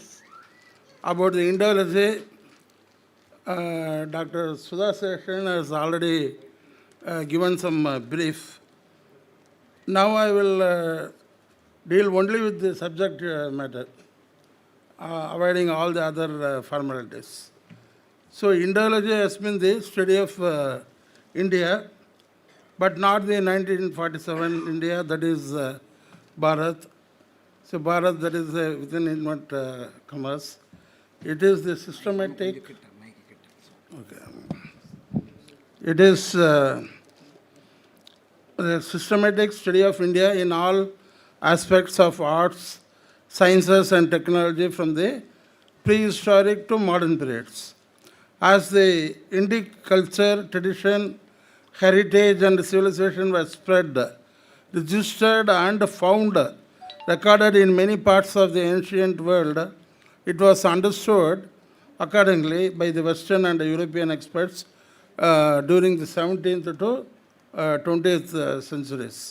The term Indology in Germany, Indology, etc., already explained by our former VC of Madras Medical University. So, however, the focused study on India has been interpreted as nation-oriented, nationalist, nationalistic, and so on, thus Asia within inverted commas again, because I have been using very crucial and important terminology that these words are generally used in Indian History Congress, South Indian History Congress, where the real ideological struggle about Indology has been going on. That is, they say left, right, center, Marxist, communist, Aligarh Muslim University. So only they can understand. So when if we talk about Indology, we should not mince words. நம்ம ரொம்ப வெளிப்படையாக வந்தாகணும். இப்போ நடக்கிறது சித்தாந்த யுத்தம்னு சொல்கிறது, ideological வார். அப்போ சும்மா நம்ம வார்த்தைகளை மறைச்சி நம்ம சும்மா இப்படி இருக்கோம் அப்படி இருக்கோம் அதை செய்யணும் இது செய்யணும்னா ஒன்றும் எதுவும் அவரை சொல்லிட்டார்ல ஏட்டு சுரைக்காய் இதை உதவாதுன்ட்டார் அவர். So that means we have to be very careful and thus now it is also known as Southeastern Studies. That is the academic study of history and culture, languages and literature of the Indian subcontinent. So that word is again used here also by us. And as such is subset of Asian studies. That is also, we have to think very carefully, that Columbus could discover India in the West proves the existence of India, again all inverted commas, in the Americas. Many scholars have pointed out the connection between the Aztec, Maya, Inca civilization with that of the India and the Southeast Asia. Classical Indology majorly includes the linguistic studies of Sanskrit literature, Pali and Tamil literature, as well as the study of Dharmic religions like Hindu, Buddhist, Jain. Thus, Indology has no boundaries, even in Asian context. Thus, 100 years back, Indians and non-Indians are moving in all directions without any passports and visas. That India included Tibet, Burma, Gandhara, Sindh and other areas were slowly separated, of course, by the colonial rulers in the name of administrative convenience. In the context of maritime history, underwater archaeology and maritime engineering, Indian Ocean played a crucial role always. See, when we talk about this all that Gondwana, Kumarikandam, etc., based on literary evidences, we have to produce solid evidences, what they say historical evidences. Even we have to remember now that Ramayana, Mahabharata, etc. are prehistoric. Only H.D. Sankali has recommended for proto-historic. So just some sort of giving some respect and elevated to proto-historic, but all are prehistoric only. I think we have to be very careful to understand this way. So we live in prehistory only, with the glorification of all our Rama and Krishna. So therefore, now Indians cannot imagine that Indian Ocean could be named after their country or nation. That is, now we cannot name the Indian Ocean as the Indian Ocean nowadays. But it was known as Indian Ocean only. Thus it is clear India was influencing others for many centuries in many aspects. Thus Indology covers not only ancient, medieval, but also modern period. Indology has to face the following challenges also. That is subaltern school, local, oral, feminist history, mostly misinterpreting Indian tradition, culture, heritage and civilization. Trends in Indian historiography, that is history from below, etc.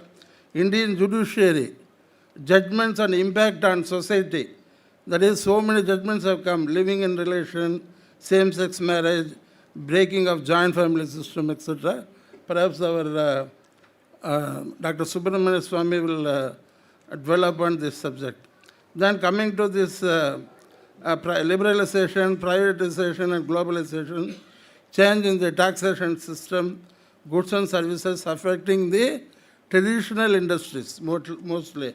Then again, when we talk about this Aryan, Dravidian, etc., genetic studies have now been introduced indirectly. They talk about in DNA, R1A, biometrics, etc. Again, aiding and abetting this Dravidian Aryan dichotomy, again using this pseudo-scientific methodology. Then we have passion movements, urban Naxals, working class movements, tribal movements, histories of caste, tribes, gender, all mostly misinterpretation of terminology taken from Indic text. So what is required is now we have collection of many important books and also particularly the paper cuttings of different topics. They have been already classified, codified, and bound also. So the youngsters particularly, they should take interest and use our library. Particularly the paper cuttings could produce 100 PhDs. Then coming to these books are very old and rare. As I pointed out, one book, particularly the collection of about Christianity and Islam. It is not that a religion. How they look at us, even Al-Burini, if you read Al-Burini and others, how they looked at India and Indian people. So with this text only, we can understand the Indo-religion. So with this, I stop because others are there. They will explain more. Thank you.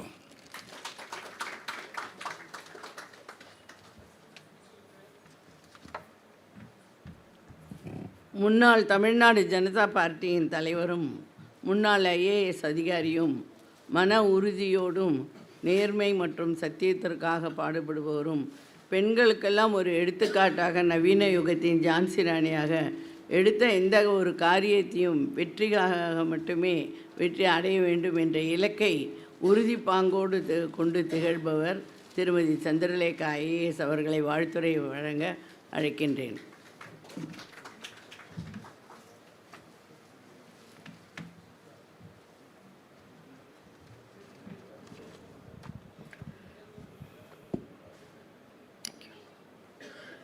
மேடையில் வீற்றிருக்கும் பெரியோர்களுக்கும் அரங்கத்தில் வீற்றிருக்கும் பெரியவர்களுக்கும் என்னுடைய மனமார்ந்த வணக்கங்கள். RS Narayanaswamy அவர்கள் ஒரு walking encyclopedia. Particularly நம்ம இந்தியன் ஹிஸ்ட்ரி, இந்தியன் கலாச்சாரம், சிவிலைசேஷனை பற்றி பேசணுன்னா மணிக்கணக்கில் அவர்கிட்ட ரொம்ப இன்ட்ரெஸ்டிங்காக அவர்கிட்ட பேசின்னு இருக்க முடியும். அவருக்கு ஒரு ரொம்ப ஆப்டான ஒரு ஆனரை இன்றைக்கி வேதாந்தம் ஜி அவர்கள் செய்திருக்கார்கள் நான் சொல்கிறேன். அவருடைய ப்ரைஸ்லெஸ் அந்த புக் கலெக்ஷனையும் இங்கே கொடுத்த அவரோட ஃபேமிலி மெம்பர்ஸுக்கும் என்னுடைய நன்றியை தெரிவித்துக் கொள்கிறேன். I belong to the 1971 batch IAS. அப்போ எங்களுக்கு கீழே 3 papers and higher papers 2 எடுத்துக்கணும். எல்லாமே essay type. Lower examல I took Indian history. Higher paperல there was an ancient history. நான் அது பக்கமே போகல. காரணம் என்னென்னா புக்ஸே கிடையாது. ஏன்ஷியன்ட் ஹிஸ்ட்ரிக்கு அப்போல்லாம் புக்ஸே கிடையாது. அப்போ தான் ஏதோ பாரதிய வித்யா பவன்லேருந்து சில இது வந்தது. அது கூட எல்லா வால்யூமும் இப்போ வரல. பட் லோயர் எக்ஸாமில் எடுக்க முடியலன்ற காரணத்தினால I had to take Indian history. But Indian ஹிஸ்ட்ரின்றதுனால ஐ தாட் ஏன்ஷியன்ட் ஹிஸ்ட்ரி ஒரு போர்ஷன் நம்ம விட்டுக்கலாம் அப்படின்னுட்டு. அன்ஃபார்ச்சுனேட்லி அந்த கொஸ்டின் பேப்பர் செட்டப் பண்ணவருக்கு கொஞ்சம் இண்டாலஜி தெரியும் போல் இருக்கு. நாங்கள் ஓல்டு பேப்பர்ஸ் எல்லாம் படிச்சுட்டு இருந்தோம். ஸோ அதில் எதுவும் வரல.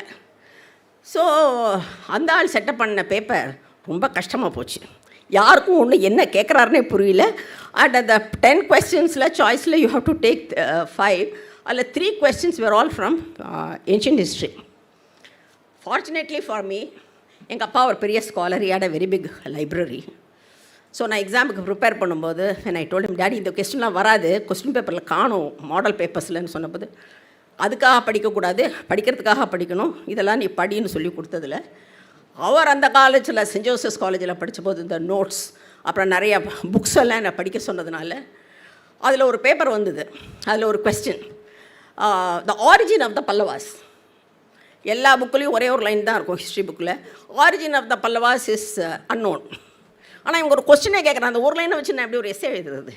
நல்ல வேளை எங்கள் அப்பாவோட இதில் பழைய இன்ஸ்கிரிப்ஷன்ஸ் அதில் இதெல்லாம் எடுத்து கிட்டத்தட்ட ஒரு 10 பக்கத்துக்கு என்னால் I was able to write article. அதே மாதிரி இன்னும் 2-3 கொஸ்டின்ஸ் அந்த மாதிரி வந்தது. One of course was later Afghan policy of the British. அதுக்கு I had to read one full book I could write. All other my colleagues my friends came and asked, நீ ரொம்ப நேரம் எழுதின்றியா பரிச்சை, எங்களுக்குலாம் ஒன்றுமே தெரியலையே அப்படின்னா. அது தேங்க்ஸ் டு மை எங்கள் அப்பா நான் அதெல்லாம் எழுதினேன். நல்ல வேளை நான் ஹையர் பேப்பரில் ஏன்ஷியன்ட் ஹிஸ்ட்ரி எடுக்கலை. ஐ டுக் முகல் ஹிஸ்ட்ரி. நிறைய பேர் டுக் பிரிட்டிஷ் ஹிஸ்ட்ரி. ஏன்னா பிரிட்டிஷ் ஹிஸ்ட்ரி மொத்தமே ஒரு மேக்னா கார்ட்டாக்கு அப்புறம் தானே ஒரு 1000 வருஷம் இல்லை ஒரு நிறையா புக்ஸ் இருக்கும், படிச்சிடலாம். முகல் ஹிஸ்ட்ரி கவலையே இல்லை. Though it is only 1526 Babur to 1707 Aurangzeb, அதுக்கப்புறம் வந்ததெல்லாம் குப்பை. அந்த 200 வருஷத்துக்கு you had very many books. Medieval India by Lane Polen, Jadunath Sarkar and Aurangzeb ஒரு 6 வால்யூம், இந்த மாதிரி நிறையா புக்ஸ் இருந்தது. Then religious policy of the Moghuls, இந்த மாதிரி எக்கச்சக்கமாக புக்கு இருந்தது. So we could read. But ancient இந்தியாவுக்கு அவ்வளோ பாரம்பரியமான ஒரு சிவிலைசேஷனுக்கு உருப்படியாக 4 புக்ஸ் கூட இல்லை. Indian history started only with Mohenjodaro Harappa இருக்கும். அதுலேருந்து ஸ்ட்ரெயிட்டாக will come to Alexander's invasion of India, Maurya, Gupta. But we also calculated very wrongly the date of Chandragupta. What we think as Chandragupta, Maurya and Alexander illa. Actually, avan Gupta, Chandraguptava, they mistook him for that. So history nariya pinnala thalli vittutta, mundala kondu vanduttaapla. So dating correct illa. Mahaperiyavar ஒருத்தனை சொன்னார், இப்போது ஆதிசங்கரோட டேட்டை பற்றி ஒரு பெரிய controversy. எல்லாரும் சொல்கிறா அவர் 7th century 8th century அந்த மாதிரி. ஆனால் ஆல் த 4 மடங்கள் maintain that is 5th century BC. 5th century BC. அதை யாரும் ஒத்துக்கிறது இல்லை. அதை மடம் சொன்னால் சொல்லட்டும். ஆனால் historically is only 8th century. But மகாபெரியவர்கிட்ட ஒருத்தனும் ஒரு ஜியாலஜிஸ்ட் போகிறார். பெரியவர் கேட்குறார், நீ என்ன பண்ணுற? He says, நான் geologist. He says, you go to காலடி. இந்த பெரியார் ரிவர் இருக்கு, அங்கே the river will take a turn. So அந்த டேர்னுக்கு முந்தி இருக்கிற போர்ஷன்லேருந்து மண்ணெடு, டேர்ன் பண்ண இடத்துல இருக்கிற மண்ணையும் எடுத்து கார்பன் டேட்டிங் பண்ணி எப்படின்னு சொல்லு அப்படிங்கிற. ஏன்னா ஆதிசங்கரை அவள் அம்மாவை விட்டுட்டு தனியாக போகும்போது அம்மா அவர்கிட்ட சொல்கிறா, எனக்கு ரிவரில் போய் குளிக்கிறதுக்கு ரொம்ப கஷ்டமாக இருக்குது, ரொம்ப தள்ளி இருக்குடா, அதனால் பக்கமாக இருந்தால் பரவாயில்லாமல் இருக்குன்னொன்னே அவர் அந்த ரிவரோட கோர்ஸையே மாற்றி கொடுக்குறார். And exactly as Mahaperiva said, carbon dating proved அந்த ரிவரோட ரெகுலர் கோர்ஸில் இருந்த carbon dating showed much ancient timing. வேற இந்த ரிவர் இங்கே டேர்ன் ஆகுது. இன்றைக்கும் காலடியில் போனாக்கா அந்த கோவில் பக்கத்தில் ரிவர் பக்கமாகவே ஓடும், ரிவர் ஓரத்தில் தான் இருக்கும். அந்த இடத்தோட மண்ணில் எடுத்தது carbon dating gap to 2500 years, which proved Adi Shankara was from 5th century BC. ஆனால் நம்ம ஹிஸ்டாரியன்ஸுக்கு அப்படியெல்லாம் ஒரு டேட் கொடுக்க பிடிக்காது. British naturally they didn't want India to have such an old civilization. They could not tolerate. And then we were taken over by the leftist historians like Ramilla Thapar. So they didn't want anything. Similarly, foreigners, when they come to India, the first thing, if they are first visitors to India, the thing they want to visit is only Taj Mahal. நான் ஒன்று கேட்குறேன், தாஜ்மஹல் வெள்ளையாக கலராக இருக்குன்றதை தவிர வேறு என்ன இருக்குது? நம்ம ஊரில் தான் நம்ம சொல்லுவோம், பொண்ணு பார்க்க போனால் பொண்ணு வெள்ளை வெள்ளையர்னு இருக்கணும். ஸோ அந்த வெள்ளை வெள்ளையர்னு இருக்குன்ற ஒரு காரணத்தை தவிர, just imagine Taj Mahal in ordinary நம்ம கிரானைட் கல்லில் பண்ணியிருந்தா அது யாரான்னு போய் பார்ப்பாளா?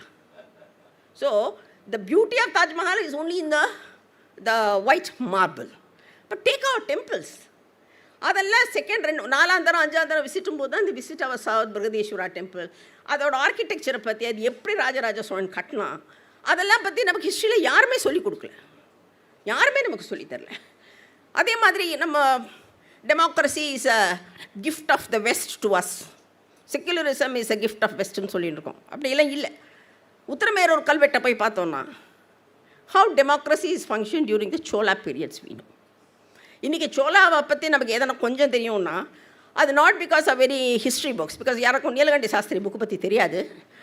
கல்கியோட பொன்னியின் செல்வன் படித்ததுனால நமக்கெல்லாம் இன்றைக்கி ஏதோ கொஞ்சம் சோழர்களை பற்றி தெரியும்.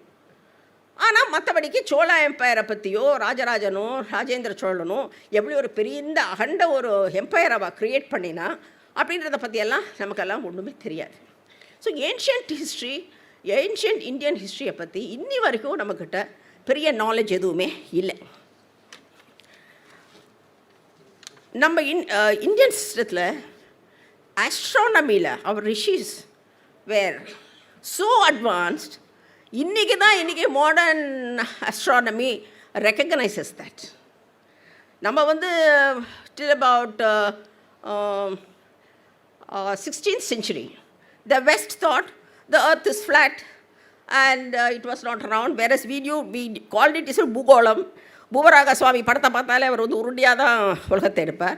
தே ஆல்வேஸ் தாட் அதுக்கு பாவம் அதுக்காக Galileo had was put in present and hand to recant on that. And we always knew that earth went round the sun, whereas they were till about the 15th century they were thinking that it was earth-centric history that they were teaching. So நமக்கு நிறைய knowledge இருந்தது. ரிஷிஸ் எப்படி அதை பற்றி அவளுக்கு தெரியும்? அவள் இந்த காலத்தில் டெலஸ்கோப் கிடையாது. Then how did you know about this? நம்ம இன்றைக்கும் கல்யாணத்தில் ஒரு சடங்கு இருக்குது, அருந்ததி பார்த்தல். ஏன் அருந்ததி பார்க்குறோம்? ஏன் எத்தனையோ ஸ்டார் இருக்குது, ஏன் பார்க்கல? உர்சா மேஜர்ன்ற கான்ஸ்டியூஷன் சப்தரிஷி மண்டலம்னு சொல்லுவோம். அதில் ஒரு ட்வின் ஸ்டார், இது ரெண்டும் Arundhati. So they will say one is Arundhati and Vasishta. Arundhati is called Alcor in English. Mysore is Vashishta is called. Normally, if you take a twin star, அதில் ஒரு ஸ்டார் வந்து ஸ்டேபிளாக இருக்கும், stationary. The other star only goes around. But in this twin star of Alcor and Mysore, that is Arundhati and Vashishta, ரெண்டுமே ஒன்றா இப்படி move ஆகும், சேர்ந்து போகும். தனித்தனியாக ஒன்று முன்னால் ஒன்று பின்னால், இல்லை ஒத்தரை சுற்றி ஒத்தரை அப்படிலாம் கிடையாது. ஸோ அந்த மாதிரி your married life should be there, that you should be there, should be synchronise harmonious life இருக்குன்றதுக்காக தான் அந்த ஸ்டார் காட்டப்பட்டது. அப்போ எந்த அளவுக்கு ஒரு ஸ்டார் சிஸ்டம் எப்படி ஃபங்க்ஷன் பண்ணுறது, அதை வந்து கண்ணால் பார்க்காம எப்படி, how did they arrive at that she told about how the sun time taken by sun was mention. அதே மாதிரி சன்னுக்கும் ரீசெண்டாக I read one book, he is from IIT Delhi, Ganesh Swaminathan, from the beginning of time, modern science and Puranic universe. அதில் he explains about how the Puranas have beautifully mentioned the birth of the sun and its stages. சன்னுக்கு வந்து இன்றைக்கி modern science சொல்கிறது இது birth, அப்புறம் it cross, then it's a mature, there is a stability level, then it becomes a red giant, and then it collapses into a white dwarf. இது அந்த காலத்திலே புராணத்தில், பிரம்மாண்ட புராணத்தில் சொல்லியிருக்கு. நான் ஆதித்ய ஹிருதயம் படிக்கும்போது நினைப்பேன், இது மார்த்தாண்டான்னு ஒரு பேர் வரும். I don't know how of you, மார்த்தாண்டான்னு ஒரு பேர் வரும். அது என்ன மீனிங்னு போய் பார்த்தேன். அது சொல்கிறது ஒரு பிண்டம், ஒரு ஷேப் இல்லாதது. ஒரு கடவுளுக்கு போய் சூரியனுக்கு மரியாதை கொடுக்குற ஒரு ஸ்லோகம், இதில் போய் சூரியனை போய் நீ ஒரு பிண்டம், நீ வந்து ஒரு ஷேப்லெஸ்ன்னு சொல்கிறதே அப்படின்னு பார்த்தா, see the birth of the star sun first is a nebulous gaseous formation. அந்த ஸ்டேஜில் அது இருக்கும்பொழுது பிரம்மாண்ட புராணம் சேஸ் ஒரு பெரிய எக்கில் ஒரு இந்த பவர்ஃபுல் ஃபீட்டஸ் இருக்குது. அந்த ஃபீட்டஸ் அப்போது ஏன் ஃபீட்டஸ் அது வந்து இனர்ட் அப்படிங்கிறது, லைஃப் இல்லைங்கிறது காரணம் என்னென்னா, அந்த நெபுலஸ் ஸ்டேட்டில் அந்த சன் இருக்கும் பொழுது அது இன்னும் ஸ்டாராக ஃபார்ம் ஆகலை. அப்போது அதில் வந்து அதுக்கு வந்து லைட்டும் கிடையாது, அதுக்கு எனர்ஜியும் கிடையாது. அப்போ அது என்னது, இனர்ட் தானே. That is why it is called Martanda. மார்த்தானா மிருத்யு அந்த அர்த்தம், அண்டானா egg. Then they say how it grows. அழகாக ஒரு ஸ்டோரி மாதிரி பிரம்மாண்ட புராணத்தில் வருது. Then it becomes very active. Then they say he married யார் அந்த மயனோட daughter, and she said she can't be with him because the brilliance was too much. So she goes away and all that. Then it says how it becomes a red giant. கொஞ்ச நாளைக்கு மெச்சோர்டாக இப்போ இருக்கிற Sun வந்து இந்த at the mature stage. Slowly it will become a red giant when it will swallow Mercury and Venus. And finally it will collapse into a white dwarf. It cannot become a black hole or a supernova. So this is stage by stage it is mentioned in Brahma Purana. இது எப்படி நம்ம ரிசர்ச்சுக்கு எப்படி தெரிய வந்தது? So that kind of a knowledge. ஏதோ புராணம்னா சும்மா அந்த பழங்காலத்து புராணத்தை பேசுகிறோம், அதில் ஒன்றும் இல்லை நம்ம சொல்லக்கூடாது. அதில் என்னெல்லாம் ஹிடனாக இருக்குது. Because naturally they tend want this knowledge to be given to all kinds of people. You know, they have to be qualified to get that knowledge. Therefore it was given to us. So there are so many such instances in our Puranas. The Indology study should do a good research, because it is not only the people who know Sanskrit, but also the scientists should also, together they have to work to see the hidden meaning behind these things. இப்போ recent Nobel Prize last year, 2022, was given to 3 scientists in physics. And அவளோட subject என்னன்னா, that there is no such thing as world is not a reality. It's only a perception. Advaita philosophy. It's only in the eye of the observer. One. Then they call about entangled particles. That is, 2 particles are together and they go at a massive distance. But at the same time, they can communicate even beyond this. They can that knowledge can go beyond the speed of light. They as if they know each other. That means there is one universal consciousness which we are saying. There is a unity in the universe. There is one consciousness, what we call Parabrahma.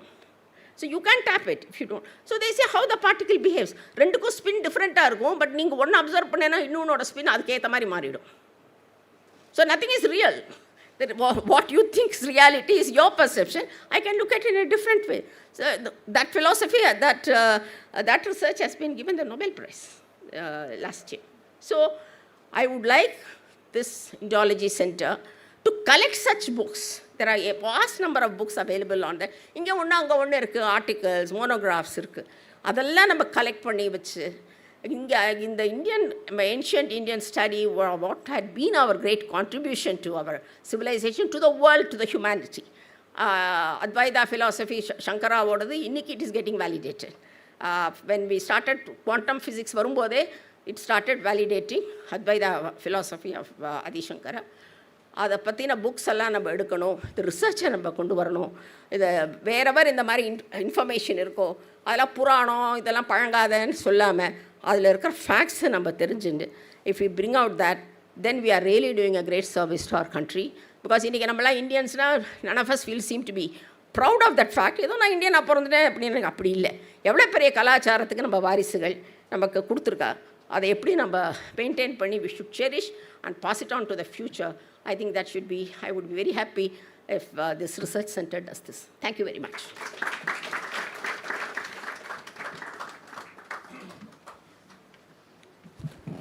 Hindu கோவில் வழிபாட்டாளர்கள் சங்கத்தின் தலைவர் பூஜ்ய ஸ்ரீ தயானந்த சரஸ்வதி சுவாமிகள் ஆலயங்கள் மற்றும் அறநிலைத்துறை மீதான கட்டுப்பாட்டை எதிர்த்து வழக்கு தொடர்ந்த பொழுது அதில் முக்கிய பங்காற்றியவர். மேலும் உயர் திரு சுவாமி அவர்களின் சிதம்பரம் வழக்கில் ஆராய்ச்சி குழுவை வழிகாட்டி நடத்திய பெருமைக்கு உரியவர்.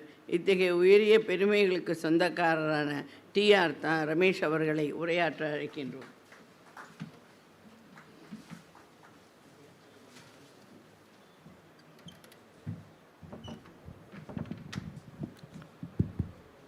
திருச்சிற்றம்பலம்.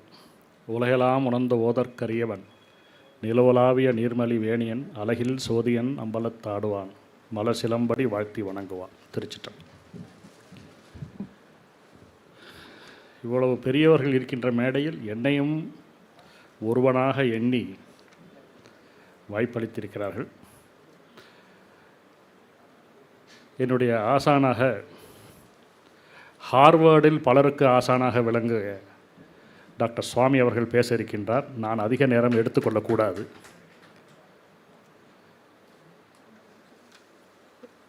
இரண்டு 2009 சிதம்பரம் கோயில் வழக்கில் தனி நீதிபதியின் தீர்ப்பு வந்தது. அந்த கோயிலுக்கு ஒரு செயல் அலுவலர் நியமனம் செய்யலாம் என்பது அந்த தனி நீதிபதியின் தீர்ப்பு. அடுத்த நாள் காலை, அதாவது 3 பிப்ரவரி 2009, சில தீட்சிதர்களையும் என்னையும் அழைத்து கொண்டு இங்கே வேதாந்தம் கூட இருந்த BR ஹரன் என்பவர் அங்கே டாக்டர் சுவாமியுடைய மயிலாப்பூர் இல்லத்திற்கு அழைத்து சென்றார். அன்று தொடங்கிய ஒரு கோயில் முயற்சி இன்றும் நடந்து கொண்டிருக்கிறதுக்கு அது முழு வழிகாட்டியாக இருந்தவர் டாக்டர் சுவாமி. டாக்டர் சுவாமி அவர்களை அவரிடம் விண்ணப்பித்து கொண்டோம். உடனே இந்த வழக்கில் இணைகிறேன் என்று சொல்லிவிட்டார். அப்படி சொன்ன பிறகு அவர் தொலைபேசியில் தொடர்பு கொண்டவர் இங்கே இருக்கின்ற மூத்த வழக்கறிஞர் திரு B குமார் அவர்கள். அவரிடம் இந்த வழக்கில் நானும் இணையலாம் என்று இருக்கிறேன் என்று சொன்னவுடன் தாராளமாக வாருங்கள் என்று அதற்குரிய அந்த ஆவணங்களை எல்லாம் தருவதற்கு அவர் ஆயத்தமாக இருந்தார். நான் தான் சென்று அவற்றை ஒரு காப்பி பெற்றுக்கொண்டு வந்தேன். சிதம்பரம் கோயில் வழக்கு இன்று கோயில்கள் விடுதலைக்கு மூல காரணமாக இருக்கப் போகிறது. நம்முடைய நீதிமன்றங்கள் மிகப்பெரிய என்ன சொல்கிறது, institution of delay, the delays of court அப்படின்னு ஷேக்ஸ்பியர் சொல்வார். அங்கேயே இப்படி இருக்குன்னா இங்கே கேட்கவே வேண்டாம். இப்பொழுது ஆர்எஸ்என் சாருக்கு நான் மிகவும் கடமைப்பட்டிருக்கேன். பிஆர் ஹரன் தான் அவரிடம் என்னை அழைத்து சென்றார். டெம்பிள்ஸ் ஆஃப் மட்ராஸ் ஸ்டேட் அப்படின்னு statistics department of central government 1960களில் புத்தகங்கள் வெளியிட்டார்கள். அந்த புத்தகங்களை பார்த்தால் உங்களுக்கு பல விஷயம் தெரியும் என்று பிஆர் ஹரன் அவர்கள் ஆர்எஸ்என்ஜியிடம் அழைத்து செல்ல, இவர் கோயில் விஷயமாக முயற்சி செய்து கொண்டிருக்கிறார் என்றவுடன், நீங்கள் யார் என்று கேட்டார். என் தந்தை பெயரை சொன்னவுடன் அவருக்கு பெரும் மகிழ்ச்சி. இருவரும் நண்பர்கள். என் தந்தைக்கு அவர் மூத்தவர். செயின்ட் ஜோசப் கல்லூரி திருச்சியில் அவர் மூத்தவராக இருந்தார். அவர் புத்தகத்தை மிக மிக ஜாக்கிரதையாக பாதுகாத்தவர். என்னுடைய அப்பா பெயரை சொன்னவுடன் அந்த புத்தகத்தை எடுத்து கொடுத்தார்.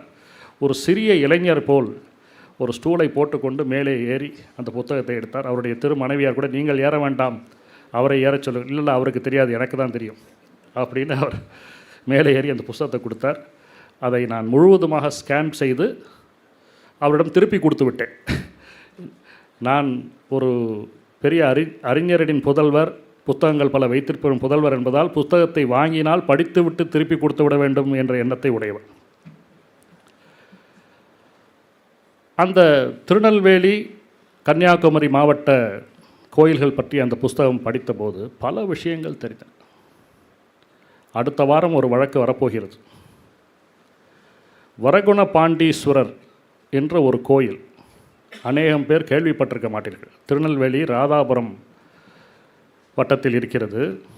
அந்த கோயிலுக்கு எவ்வளவு நிலங்கள் இருக்கின்றன என்று அந்த புத்தகத்தில் குறிப்பிடப்பட்டிருக்கிறது. 4500 ஏக்கர் புஞ்சை நிலம், 200 ஏக்கர் நஞ்சை நிலம். இதை பார்த்தவுடன் தகவல் அறிவு சட்டத்தில் ஒரு விண்ணப்பம் அனுப்பினேன். எவ்வளவு நிலங்கள் இருக்கின்றன, எந்தெந்த ஊரில் இருக்கின்றன அனுப்பினா அவங்க 3100 ஏக்கர் இருக்குது அப்படி.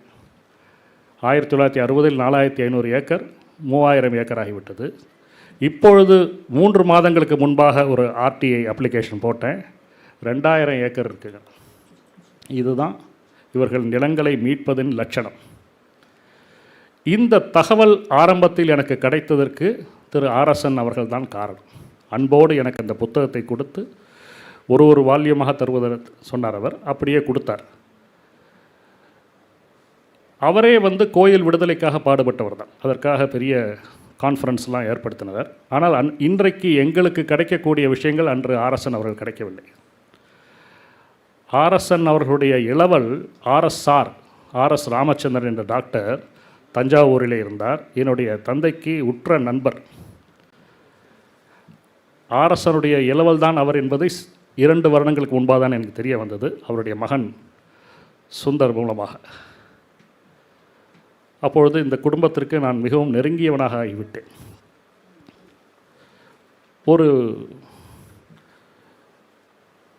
ஒரு சிறிய தகவல் எப்படி நம்மளுடைய பார்வையை மாற்றும் என்பதை சொல்ல வேண்டுமென்றால், பல ஆண்டுகளுக்கு முன்பாக ஒரு கல்லூரியில் நடந்த கூட்டத்திற்கு சென்றேன். வெகு சீக்கிரமாக சென்று விட்டேன். அப்பொழுதுதான் மேடையெல்லாம் அவர்கள் ஏற்பாடு செய்து கொண்டிருந்தார்கள். அங்கே போய் வேடிக்கை பார்த்தபோது பல நம் நாட்டு தலைவர்களுடைய புகைப்படங்கள் இருந்தன. அந்த புகைப்படத்தின் நடுவிலே திடீர்னு ஷேக் அப்துல்லாவோட படம் இருந்தது. என்னது இங்கே ஷேக் அப்துல்லா படமா? கொஞ்சம் ஏன்னா அந்த நான் சென்ற கல்லூரி தேசபக்திக்கு பெயர் போன கல்லூரி. என்ன ஆச்சரியமாக இருக்கே அப்படிங்கிற அங்கிருந்த ஒரு ஆசிரியரிடம் கேட்டேன்.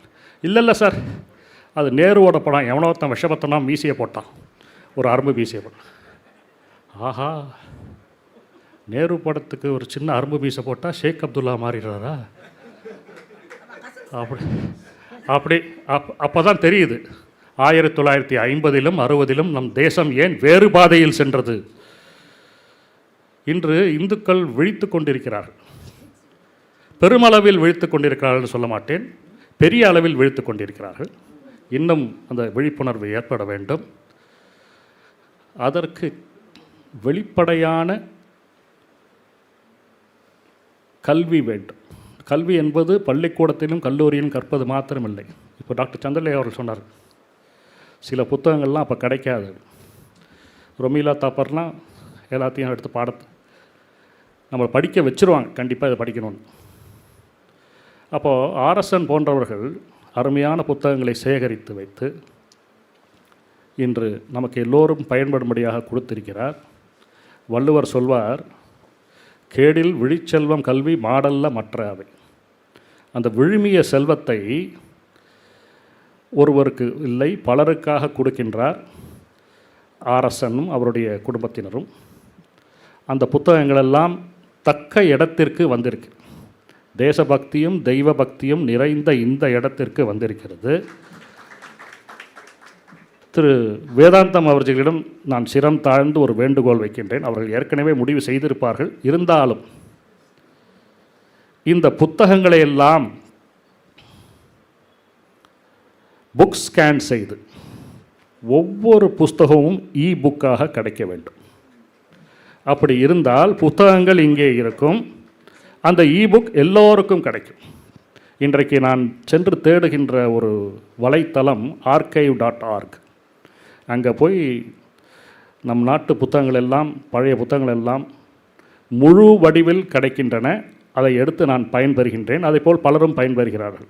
அதுபோல் ஆர்எஸ்என் ஐயா அவர்களுடைய ஒவ்வொரு புத்தகமும் ஸ்கேன் செய்யப்பட்டு புத்தக வடிவில், எலக்ட்ரானிக் வடிவில், இன் அ டவுன்லோடபிள் PDF ஃபார்மேட் கிடைக்க வேண்டும். அதை திரு வேதாந்தி அவர்களிடம் என்னுடைய தாழ்மையான விண்ணப்பமாக வைக்கின்றேன். அவர்கள் நிச்சயம் ஆவண செய்வார்கள். அதற்காகத்தான் பலருக்கும் பயன்பட வேண்டும், முக்கியமாக இந்து மக்களுக்கு பயன்பட வேண்டும் என்று இந்த நூலகத்தை இங்கே தொடங்கி, நூலகம் மாத்திரம் இருக்கக்கூடாது, ஆராய்ச்சி மையமாகவும் இருக்க வேண்டும் என்று வைத்திருக்கிறார். அதனால் நாம் எல்லாம் மிகுந்த பயன் பெறப்போகின்றோம். புத்தகம் என்பது சாதாரண விஷயம் இல்லை. பல எடிஷன்ஸ் இருக்கும். ஒரே புஸ்தகத்துக்கு பல எடிஷன். அந்த எடிஷனை பார்க்கும்போது தெரியும். ரொம்ப பழைய திருவாசக புஸ்தகத்தை எடுத்து பார்த்தோம் என்றால் திருவம்பாவையில் ஒரு தோழம் தொண்டர் உளன் அப்படின்னு இருக்கும். இப்போ இருக்கிற புஸ்தகத்தெல்லாம் பார்த்தா ஒரு தோழன், தோழன்னா ஃப்ரெண்டு, தோழம்னா எண்ணிக்கை இல்லாதுன்னு அர்த்தம். திருவம்பாவையில் எல்லோரும் படிக்கும்போது 10வது பாடலில் ஒரு தோழன் தொண்டருளன், அந்த 2 வார்த்தையும் ஒட்டவே ஒட்டாது. அதே மாதிரி திருப்பாவையில் சார்ங்கம் உதைத்தன்னு போட்டிருக்கோம், எல்லாத்துலேயும் சார்ங்கம் உகைத்தன்னு படிக்கிறோம். அந்த எடிஷன்ஸ்லாம் முக்கியம். சரியான பதிப்பு தான் செய்திருக்கிறார்களா என்பதை ஆராய்ச்சியின் மூலமாக தான் கண்டுபிடிக்க வேண்டும். அதனால் ஒவ்வொரு புத்தகமும் நம்ம விலை மதிப்பு இல்லாதவை. அதை கண்ட புத்தகத்தை அவர் சேர்க்கலை. கல்வி கரையில் கற்பவை நாள் சில. அதனால் ஆர்எஸ்என் சார் என்ன பண்ணார்னா, அருமையான சேர்க்க வேண்டிய புத்தகங்களை கற்க கசடர கற்பவை அதுபோல் சேர்த்து வைத்திருக்கிறார். அந்த கேட்டலாகை நான் முன்னமே பார்த்துருக்கேன், இன்றைக்கும் கொடுத்திருக்கிறார் அவர் திருமகனார். அதை வெகு விரைவில் கூகுள் அவங்க கூட இந்த ஸ்கேனிங் ப்ராஜெக்ட்லாம் பண்ணுறாங்க. இல்லை கிருஷ்ணமாச்சாரி போன்ற பெரியவர்கள், கலியுக கர்ணனாக விளங்குபவர்கள், அவர்கள் துணை கொண்டு இந்த புஸ்தகத்தை எல்லாத்தையும் ஸ்கேன் பண்ணி எல்லோருக்கும் பயன்படும்படியாக செய்ய வேண்டும் என்று கேட்டுக்கொள்கிறேன். இந்த வாய்ப்பை எனக்கு தந்ததற்கு மிக்க நன்றியுடையனாக இருக்கின்றேன். நன்றி.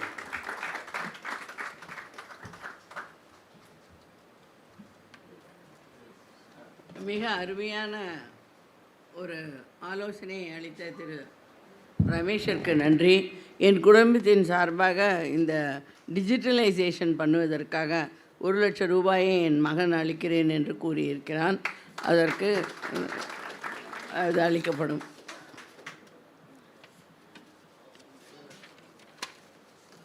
சென்னை பல்கலைக்கழகத்தின் தொலைதூர கல்வி மையத்தின் வரலாற்றுத்துறை உதவி பேராசிரியர். 35க்கும் மேற்பட்ட ஆராய்ச்சி கட்டுரைகளை சமர்ப்பித்தவர். 12 புத்தகங்களை எழுதவர். ஈடு இணையற்ற சமூக சேவைக்காக சிறந்த மனித நேயத்திற்கான விருது மற்றும் கல்வி சேவகர் கலைமாமணி என்ற விருதுகளுக்கும் சொந்தக்காரர். தலை சிறந்த பேச்சாளர் மற்றும் ஆராய்ச்சியாளருமான டாக்டர் ஸ்ரீ வெங்கடேசனை உரையாற்ற அழைக்கின்றோம்.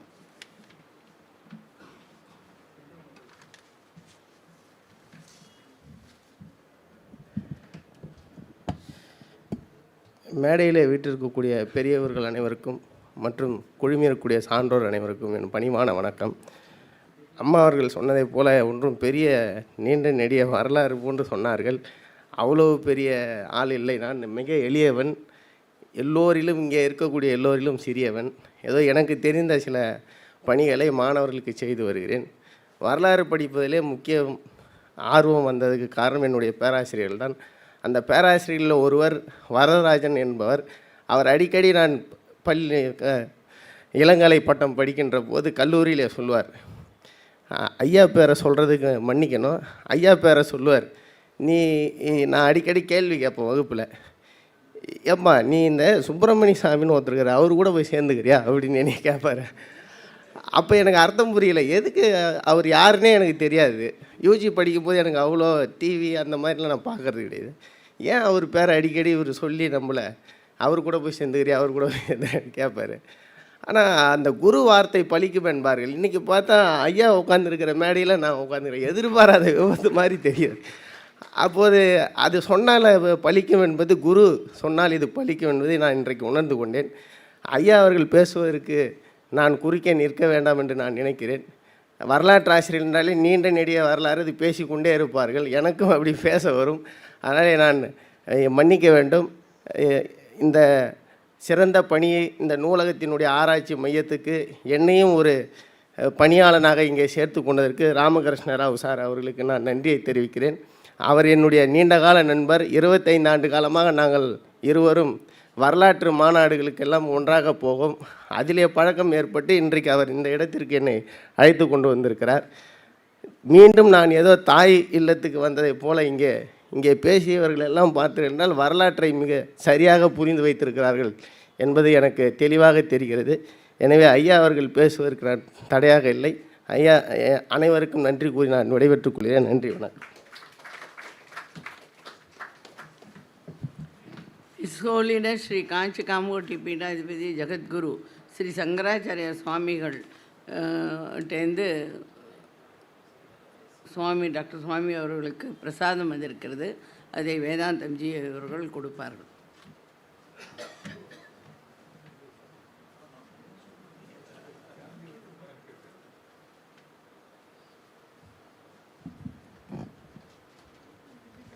ஐக்கிய நாடுகளின் பொருளாதார வல்லுநர், உலக வங்கியின் ஆலோசகர், முன்னாள் கணித பேராசிரியர், ஐஐடி டெல்லி, ஹார்வர்ட், சம்மர் பள்ளியின் பொருளாதார பேராசிரியர், பன்மொழி புலமை பெற்றவர், நமது கலாச்சாரம், ஆன்மீகம், கலை, கல்வி மற்றும் சமூகத்தின் மீதும் நமது நாட்டின் மீதும் மிகுந்த ஈடுபாடு கொண்டவர்கள் அவர் தம்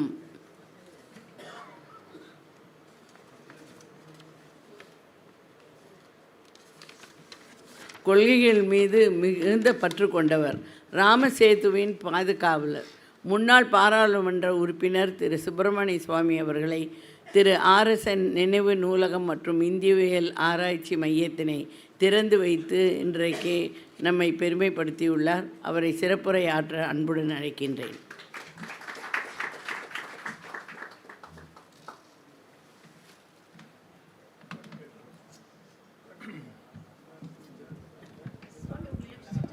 Huh? No, unless I'm ordered to sit, I don't.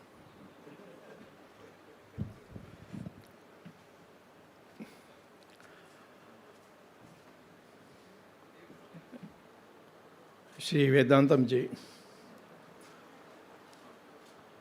distinguished speakers who are on the floor, and the elite of Madras which has come here on this occasion of the inauguration of the institute which is being set up in the memory of Narayan Swamy. I knew Narayan Swamy quite well, and I liked him because he was blunt like me. He never hesitated to say what he felt. And there are a few people like that, and so I have great regard for him, as my memory remembers him on many issues where he spoke to me with great candidness, but he was right. And therefore, when I was told that there's this function, I immediately accepted to come, even though at that time I was to go somewhere else, but I said, no, this one, I'll certainly come. Vedantam, of course, I need not say, is a great pioneer. He has stood like a rock. He has held conferences. I remember when Jayendra Swamy, the Shankaracharya then, when he was arrested by Ms. Jayalalitha, he was the only one I know, of course, except myself. I was also, but I am not afraid at any occasion. So, but at that time, when his organization, the RSS, the Janata Party, or Bharatiya Janata Party as it was called, all of them were totally frightened of what Jayalalitha would do. Because if anybody spoke in support of Swami Jayendra Saraswati, he too would be arrested. But I saw that Vedantam was taking a very tough stand. He arranged public meetings, which I attended. Of course, Jayalalitha was not going to arrest me because she had very bitter experience in the past when I sent her to jail.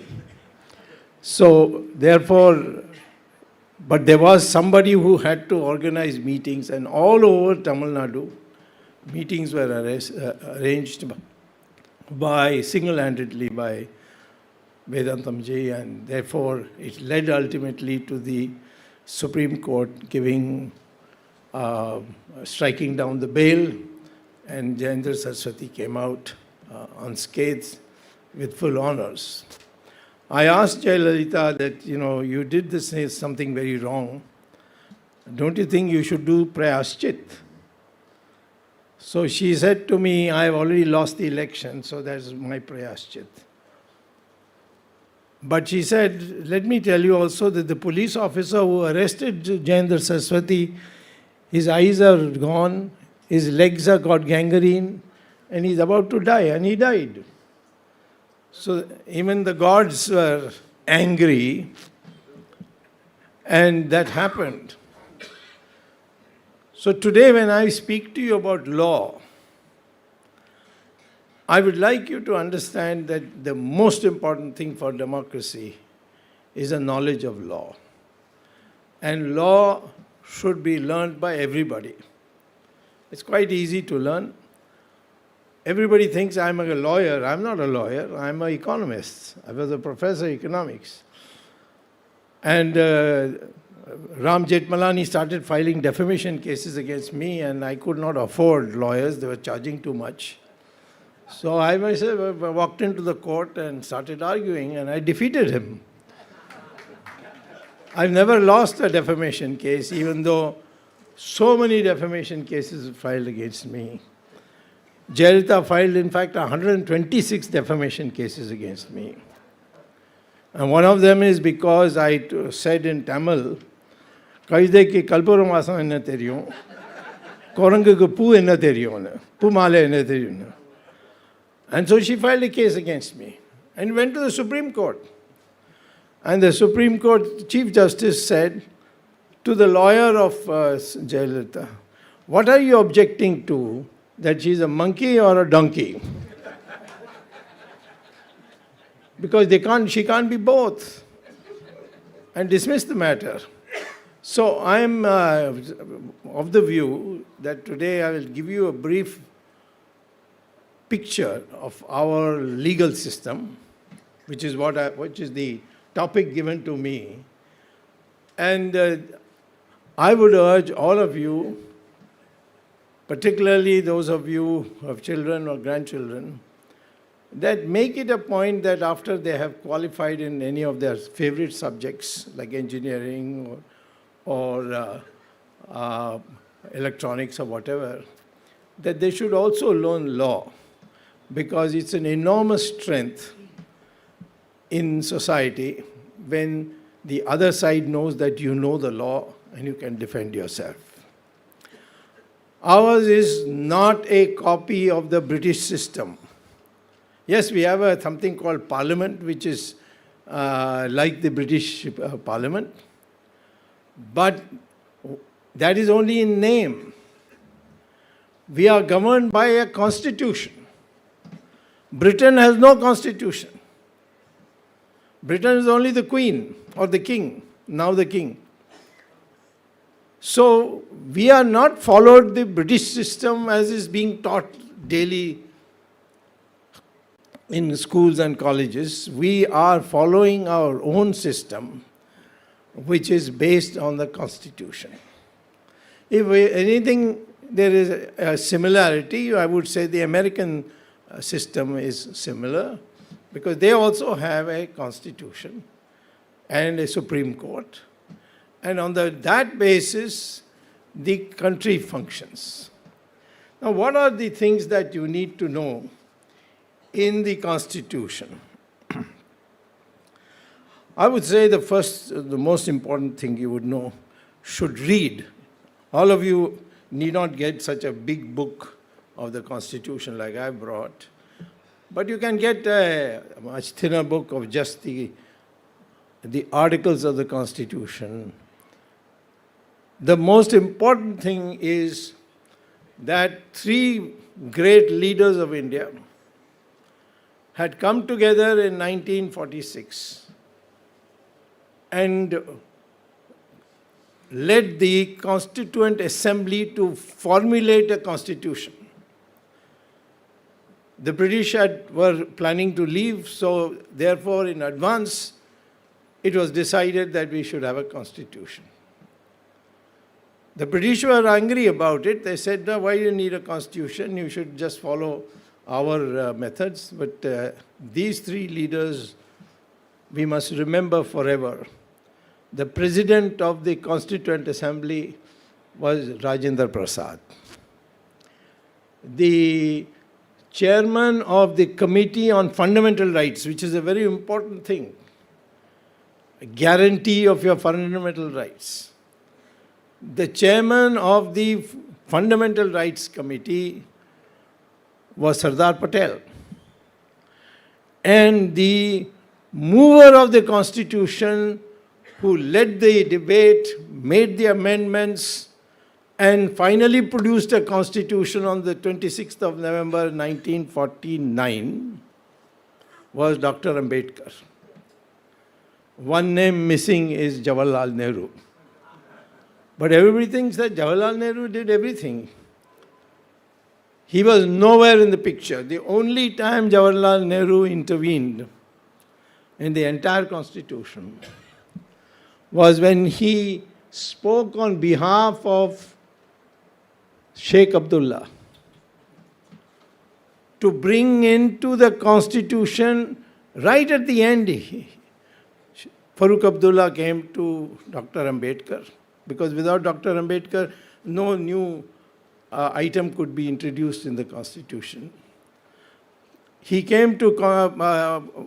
Ambedkar, and Farooq Abdullah said that Nehru has sent me to tell you that there should be one more article of the Constitution, that is Article 370. So Dr. Ambedkar said what? He says, go tell Nehru I am not a traitor. I will never agree to Article 370. So Jawaharlal Nehru then went to Sardar Patel and said, please help me, we are in a difficult situation, this, that. So Patel also tried to persuade Dr. Ambedkar. He said, no, I'm not a traitor. I will not agree to this.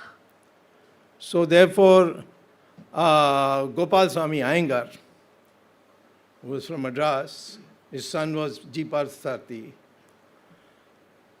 Gopal Swamy Iyengar was then Diwan of Kashmir, So he was asked to preside over the Constituent Assembly, and that's how Article 370 came. But Sardar Patel said it is going to be temporary. It is a ad hoc thing because there's a war going on between India and Pakistan in Kashmir, and Kashmir is merged into India, so therefore we have to look at it this way, that this is something for the time being. But unfortunately it went on till the BJP came to power, and one of the few things we have done is remove Article 370 forever. And now there is no way you can say that this is a temporary matter. Kashmir is not a temporary matter. It's a part of India, and nobody can separate it. When people tell me, no, when some Muslims tell me, no, Kashmir, there are so many Muslims, I said, yeah, but Islam is much later than Hinduism. He said, but all those people have disappeared. I said, no, my Gotra is Kashyapa, and Kashyap comes from Kashmir, so Kashmir is mine, not yours. So in the formation of India is something that all of you must read. The preamble. What does the preamble say? Its preamble says, we the people of India resolve to constitute into India a sovereign democratic republic. During the emergency, Mrs. Gandhi added two more: socialist, secular. That's illegal. That's unconstitutional. So I've got a case in the court, and within the next 4 months you will see the Supreme Court will delete it because it's illegal. How can you have a political ideology as in the Constitution? So yes, the only thing you can have is say we the people of India solemnly resolved to constitute India into a sovereign democratic republic. That's all India is. Then it goes on to say one thing more, which I tell many of my friends. India is not a secular country, nor it is a single religion country. What it says is that in the Constitution, liberty of thought, expression, belief, faith, and worship, all equally valid and a part of the Constitution. Or at least the preamble of the Constitution, which comes before the articles of the Constitution. In other words, India is a religious country, but it recognizes all religions as valid and protected by the Constitution. That is not the same thing as secular. Secular means that you have nothing to do with religion. That's not so. There's plenty in the Constitution which I can show you has to do with religion. If you go to the directive principles, you will find it says, you shall not slaughter a cow. That's there in the Constitution. Same thing with Uniform Civil Code. That's in the Constitution. So the Constitution is something that you must read, learn, and have the confidence that we are a country. Are we a Hindu country? You don't have to say that you're a Hindu country. All these beliefs are Hindu beliefs. Does Islam accept that any other religion can survive in their country? No. Muhammad has said it very clearly. You are dhimmis. You can be either you have to convert or do menial work. Christianity puts it in a more sophisticated terms, but it's also the same, our way or the highway. These religions are not Hindu-based. Yes, the Sikhs believe all religions lead to God because they came from us. Buddhists came from us. They also same thing. All religions lead to God. And Jainism also says the same thing. So that is also brought in the Constitution by stating that the Hindu means including Sikhs, Buddhists, and Jains. So, the Indian Constitution, in my opinion, we don't have to make it into a Hindu constitution, as some people say, no, we must scrap this constitution, have a Hindu Rashtra constitution. Hindu Rashtra is already here. What is it that you want in Hindu Rashtra which is not here? You ask these ignorant people, they can't reply. This constitution, therefore, is something that you have to learn and educate yourself by reading it.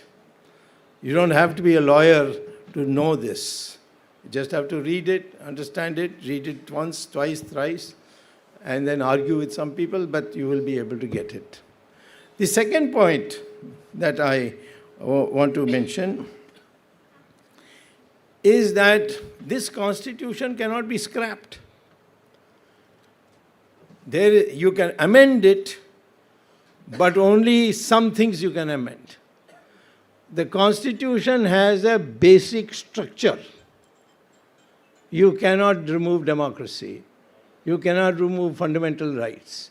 So there's a basic structure, and that basic structure, the Supreme Court finally decided it in 1973 and adopted it, because Mrs. Gandhi was going on amending the constitution. She was going to make it into a dictatorship.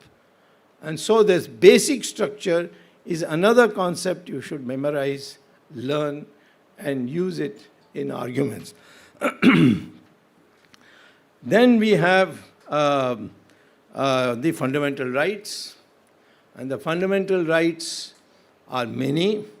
They start with Article 13. And if you go on reading it, Article 19 tells you have freedom of speech. You can say what you like.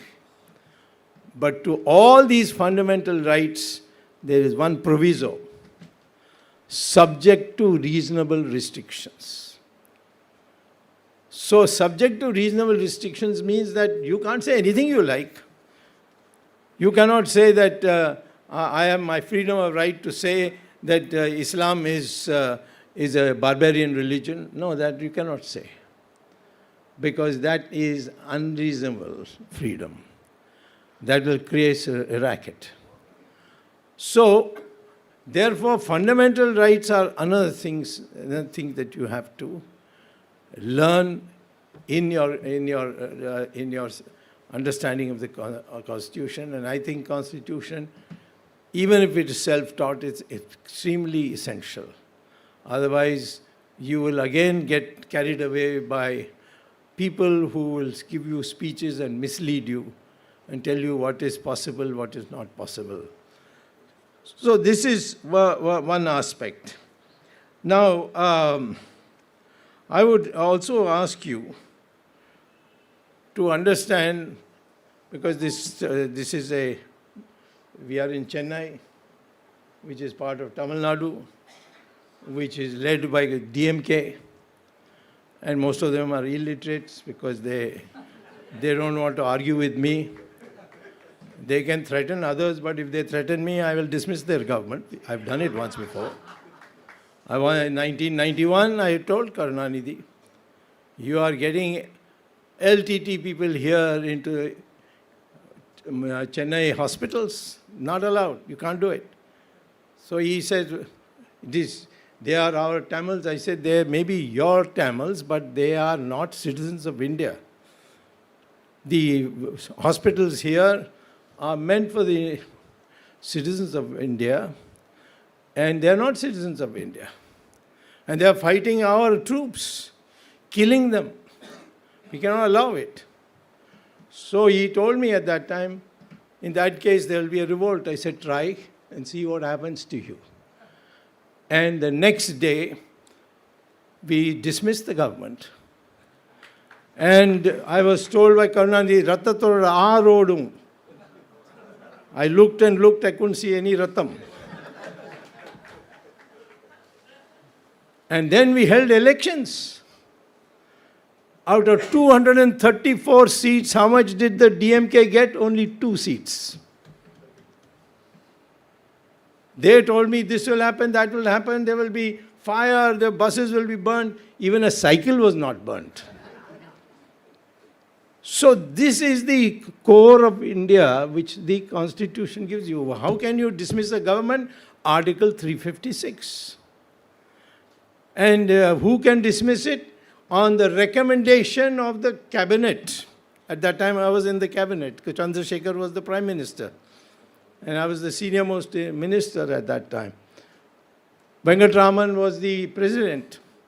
He was a bit hesitant. And I asked him, what is your real problem, Mr. Venkatraman? He said he had some houses in Kirpak or something like that. Huh? Koturpuram, yeah, something like that. So I said, don't worry, we'll compensate you, but you sign here. And he signed. And that's how, with the president's signature, we got it done. And I said to the DMK even today, if you want, we can dismiss you. Nothing will happen. So please be careful what you say. I'm happy to see that Stalin, not the son, but the father. No, I'm talking about the father. He is now trying to moderate. MK Stalin, yes. He is now the chief minister, so he's definitely trying to moderate. We welcome that. And sometimes I have a sneaking feeling that his wife goes to temples, so maybe her influence is responsible for him becoming. Otherwise, all these DMK people, all these people who want to break away, all these Tamil people, all those who say that nobody else but us are Tamils, everybody else is a foreigner, all this nonsense must stop. And otherwise, the center is strong enough to dismiss this government. And the Constitution provides for it. That whenever the nation is in danger, the states can be dismissed. We are not a federal country. Our constitution is not a federal constitution. It's a unitary constitution. And it's there in the constitution. Tell me one place where it says it's federal. I've asked many times. For all that my arguments with the DMK, Karunanidhi and I were very good friends. And we have argued many points. One day he told me, we'll never ever accept Sanskrit. I said, why? Because it's not Tamil. I said, but your name Karunanidhi is Sanskrit. Why don't you change your name? He said, that is my father's responsibility. He gave me this name. Then I said, why you call your election symbol as Udayan Suryan? That is also Sanskrit. You say, for a symbol, you say Chinnam. That's also Sanskrit. If you go to the dictionary of Tamil Hindi, there's a dictionary which has come out called Tamil Hindi, you will find 40% of the words of Tamil are also in Sanskrit. If you don't like me saying that it is Sanskrit, I'm willing to say we took it from Tamil, no problem. But they are the same. 40% of the words of Tamil are Sanskrit. So therefore, India is one country. Nobody can break it again. The past is over, and therefore, institutes that are being formed, they should, I am very, very pleased to see in the name, in these great names, you have decided to set up the institute, and and the library is already made a head start. We will be able to educate people here fearlessly that India is one country. We are one people. We are one people. Why?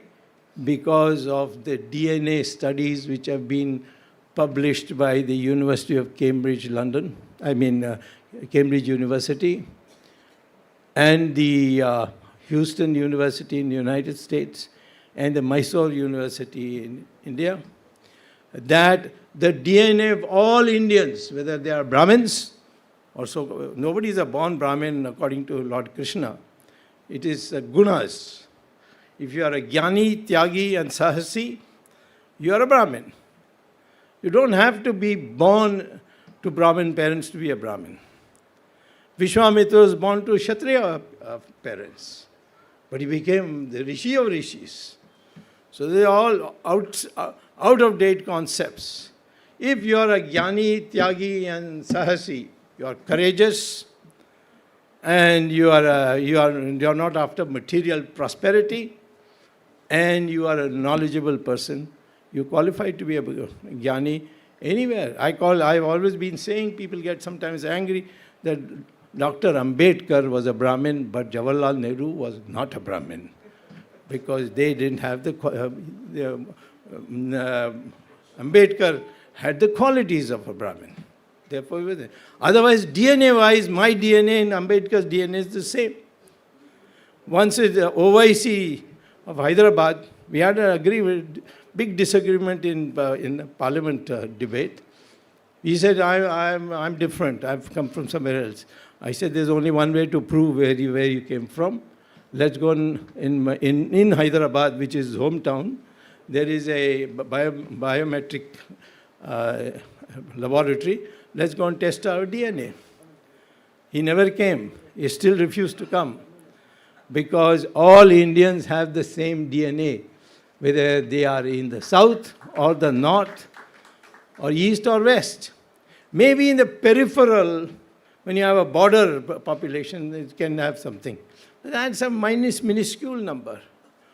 All Indians today must realize that they are Indian. So law teaches you all that. And therefore, learning law is very necessary.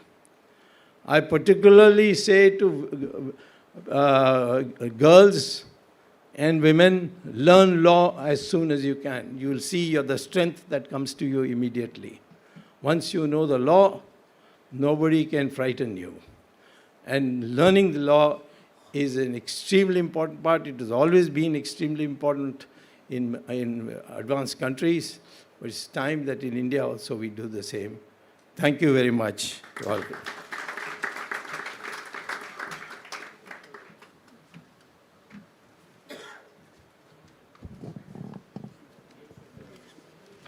நாம் இன்றைய கூட்டின் இறுதியான கட்டத்திற்கு வந்துள்ளோம். ஒரு சிறிய அறிவிப்பு. இந்த கூட்டம் முடிந்தவுடன் அனைவருக்கும் அழகாக சிற்றுண்டி ஏற்பாடாகியிருக்கிறது. அனைவரும் அதை எடுத்துக்கொண்டு செல்லுமாறு அன்புடன் கேட்டுக்கொள்கிறோம். அன்பிலார் எல்லாம் தமக்குரியர், அன்புடையர் இன்பும் உரியர் பிறர்க்கு. பொது நலத்திற்காக அர்ப்பணித்து பல கல்விச்சாலைகள், மருத்துவமனைகள், பூஜாரி பேரவை, பூக்கட்டோர் பேரவை என்று பொதுப்பணிகள் பலவும் சமுதாய பிரச்சனைகளுக்கு ஏற்ற வடிகால் பணிகளையும் செவனே செய்து ஆன்மீகவாதியாய், பேச்சாளனாய், ஆசனாய், பொதுநல தொண்டராய், பன்முக திறமை பெற்ற ஜி அவர்கள் நம்மை திகைக்க வைக்கிறார். இன்று அவருக்கு 60 வருடங்களுக்கும் மேலாக திரு நாராயணசாமி ஐயா அவர்களால் சேகரிக்கப்பட்டு வந்த புத்தகங்களை, செய்தித்தாள்களை, நாளிதழ்களை போன்றவற்றை தொகுத்து நூலாக பாரத தேசத்தை பற்றி ஆதாரபூர்வமான செய்தி வேண்டும் என தேடுவோருக்கெல்லாம் ஒரு அரிய பொக்கிஷமாய் இந்த நினைவு நூலகம் மற்றும் இந்தியவியல் ஆராய்ச்சி மையம் அமைய முதற் காரணமாக இருப்பவர் ஜி அவர்களை நன்றி நவில அழைக்கின்றேன்.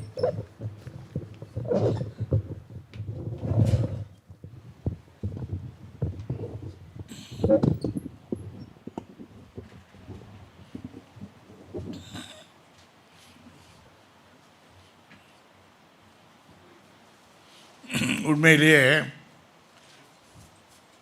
ரொம்ப மகிழ்ச்சி. இன்றைக்கி மதிப்புக்குரிய சுப்பிரமணிய சாமி அவர்கள் நம்முடைய நினைவுகளெல்லாம் பின்னோக்கி கொண்டு போனார். ஜெயந்தர் சதி அரெஸ்டில் ஆன செய்தி வந்த உடனே இந்தியா பூரா ஒரு அதிர்ச்சி. யாருக்கும் தாங்க முடியல, தமிழ்நாட்டில் தாங்க முடியல. சரி, நம்ம ஏதாவது பண்ணணும்னு சொல்லி அவளை ரொம்ப ஆத்மார்த்த சிஷ்யர் எல்லாம் ஃபோன் பண்ணுவேன். வேதாந்தம் பேசிக்குவோம் பார்க்க. சார், சுவாமி ஜெயந்த சுவாமி நான் ரொம்ப பிஸியாக இருக்கேன், நான் உங்களை அப்புறம் பேசுவேன். ஜெயேந்திரங்கிற பேச்சு கேட்கும்போது என்கிட்ட பேச மாட்டாங்க, அப்படி நெடுங்கினாங்க. ஜெயேந்திரனால அதனால் முன்னுக்கு வந்தவங்க நிறைய எனக்கு அதிகமாக தெரியும். சாமியை கூப்பிட்டேன், நான் முதல்ல வரையினார். 5 நெஞ்சன்னா இவர் தான். இல்லை, நியாயம் சத்தியம் தர்மம்னு பார்த்தாச்சுன்னா சுவாமி யாரும் அவர் அசைக்க முடியாது, அவ்வளோ அதை துணிச்சவர். அந்த முதல் மகாநாடு வந்து அந்த ஜெயேந்திர சொத்தை அரெஸ்ட் பண்ணதை கண்டித்து முதல் மீட்டம் மயிலாப்பூரில் போட்டோம். சரியான கூட்டம், நல்ல கூட்டம். அப்போ திரிபாடி வந்து கமிஷனாக இருந்தார். ஜெயலலிதா கூட சத்தம் போட்டார், இது எப்படி இவ்வளோ கூட்டம் பண்ணுறது, நீ எப்படி இடம் கொடுத்தேன்னா. சார் அப்போ 300 ரூபா தான் வரும்னு சொன்னாங்க, 3000 பேர் வந்துட்டாங்க தான். Very big crowd. ஆமாம், பெரிய க்ரௌடு. அது வந்து முரளிமலை ஜோஷி, கிரிராஜ் கிஷோர், சில ஆச்சாரிய மதுவாச்சாரியவங்க அவங்கெல்லாம் வந்தார். அதை தொடர்ந்து 23 ஜில்லாவில் சுவாமி கூட வந்தார், சேந்தரலேகமாக வந்தார். எந்த சிரமத்தையும் பாராரு. நிறைய விஷயங்கள் கண்டித்தார். ஒன்று எனக்கு ஞாபகம் வருது. இப்போ சோனியா காந்தியை வந்து அந்த சாணக்கியாங்கிற ஒரு சினிமா வரும், அதில் விஷக்கன்னிக்கான்னு வரும். சாமி வந்து அந்த விஷக்கன்னிகையோட அவர் ஒப்பிட்டுவார். அதுக்கு சில சம்பவங்கள்லாம் சொல்கிறார். எதுவுமே ஆதாரம் இல்லாமல் சுவாமி சொல்ல மாட்டார். அப்படி வந்து 23 பப்ளிக் மீட்டிங் போட்டோம். ஒவ்வொருத்தரும் சரியான கூட்டம். பேப்பர்லாம் நல்லா அதுக்கு பப்ளிசிட்டி கொடுத்தாங்க. அப்புறம் ராமசேதுக்கு போனோம். ரொம்ப ஷார்ட் நோட்டீஸில் உடனே அவன் வந்து அந்த சேது பாலத்தை உடைக்க போகிறான், அந்த ரெட் ஆக்சைடாக என்னது அதை வச்சு வெடிக்க போகிறான் அப்படிலாம் சொல்லி செய்தி வந்தது. ஆர்டிஎக்ஸு பட்டி சாமிகிட்ட தான் போனோம். சுப்ரீம் கோர்ட்டில் யாருமே ஜஸ்டிஸை பகிர்ச்சிக்க தயாராக இல்லை. அப்போ ஜஸ்டிஸ் வந்து அவர் கையில் எடுத்துக்கிட்டு அவர் ஆப்பிரிக்கா பார்த்து போயிட்டார். இப்போ ரொம்ப கரெக்டு. இவர் வந்து அந்த ஃபினான்ஸ் மினிஸ்டர் இருந்தார், அப்போ செத்து போயிட்டார். பேர் என்ன, பிஜேபி, அருண்ஜேட்லி. அவர் அதெல்லாம் பண்ண முடியாது, சீஃப் ஜஸ்டிஸ் இல்லை, அது இல்லை, இல்லைன்னார். இவன் நேர ரெஜிஸ்ட்ரார்கிட்ட போனார். ரெஜிஸ்ட்ரார்கிட்ட போய் கேட்டு, ஏன்னா கான்ஸ்டியூஷன் பூரா பிரேக் ஆகிடுத்தாங்க, கண்டிப்பாக இவ்வளோ பெரிய காரியம் நடக்க போகிறது, சண்டை போட்டார். நீங்கள் முதல்ல அந்த அகர்வால் கோர்ட்டில் போய் சொல்லுங்கன்னார். அவர் கொஞ்சம் ப்ரொவோக் பண்ணார் அவரை. நீங்கள்லாம் இருக்கீங்க, கான்ஸ்டியூஷன் நான் இதாக எடுத்துறேன், நோ இல்லை நான் பண்ணுறேன் அப்படி சொல்லி அந்த சத்யநாராயணாவும் அந்த அகர்வாலும் ஜட்ஜு சுப்ரீம் கோர்ட்டில். இன்றைக்கி இது கதையாக இருக்கும். எவ்வளோ போல்டாக, எவ்வளோ சாதுரியமாக அதெல்லாம் பண்ணாங்க தெரியுமா. அந்த சத்யநாராயணன் கிண்டலாக கேட்டார், நீங்கள் ராமசிவதர்னா கடலுக்குள்ளே போய் பூஜை பண்ண போகிறேன்னா. சுவாமியோட விசேஷம் என்னன்னா ஷார்ப்பு இம்மிடியட்டாக அதுக்கு பதிலடி. நம்மளாம் சூரிய நமஸ்காரம் பண்ணுறோம், சூரியனுக்கு போய் பண்ணிடலாம். ஓடி சிரிச்சிட்டான். அன்றைக்கி அதுக்கு வந்து ஸ்டே கொடுத்தான். இன்றைக்கி அந்த ஸ்டே எப்படி இருக்கு. அப்படி வந்து அன்றைக்கி முதல் மீட்டிங்கில் அவரை பார்க்கும்போது சொன்னேன், இந்த தேவாசுர யுத்தம் எல்லாம் வந்தது, அப்போ வந்து தேவர்களுக்கெல்லாம் தளபதியாக சுப்பிரமணியம் வந்தார், உங்கள் பேர் சுப்பிரமணியம் தான். அப்படி உண்மை. இதில் சும்மா பேச்சுக்காக புகழ்ச்சிக்காக சொல்கிற வார்த்தை இல்லை. ஐ சின்சியர்லி ஃபீல் நான் ஃபீல் பண்ணுறேன். அந்த மாதிரி வந்து இன்றைக்கி கூட அவர்கிட்ட சொல்லலாம்னு நினச்சிட்டு இருந்தேன். இந்த கலங்கரை விளக்குன்னு சொல்லுவாங்க. கலங்கரை பெரிய விளக்கு வச்சுருப்பாங்க. இந்த திக்கு தெரியாமல் கடலில் போகக்கூடிய கப்பல்லாம் திண்டாடும். அந்த ஒளி விளக்கு வந்து நம்பிக்கை கொடுக்கும், வா வான்னு சொல்லி. இன்றைக்கி அப்படி கலங்கரை விளக்கா சுவாமி நம்முடைய இருக்கார்.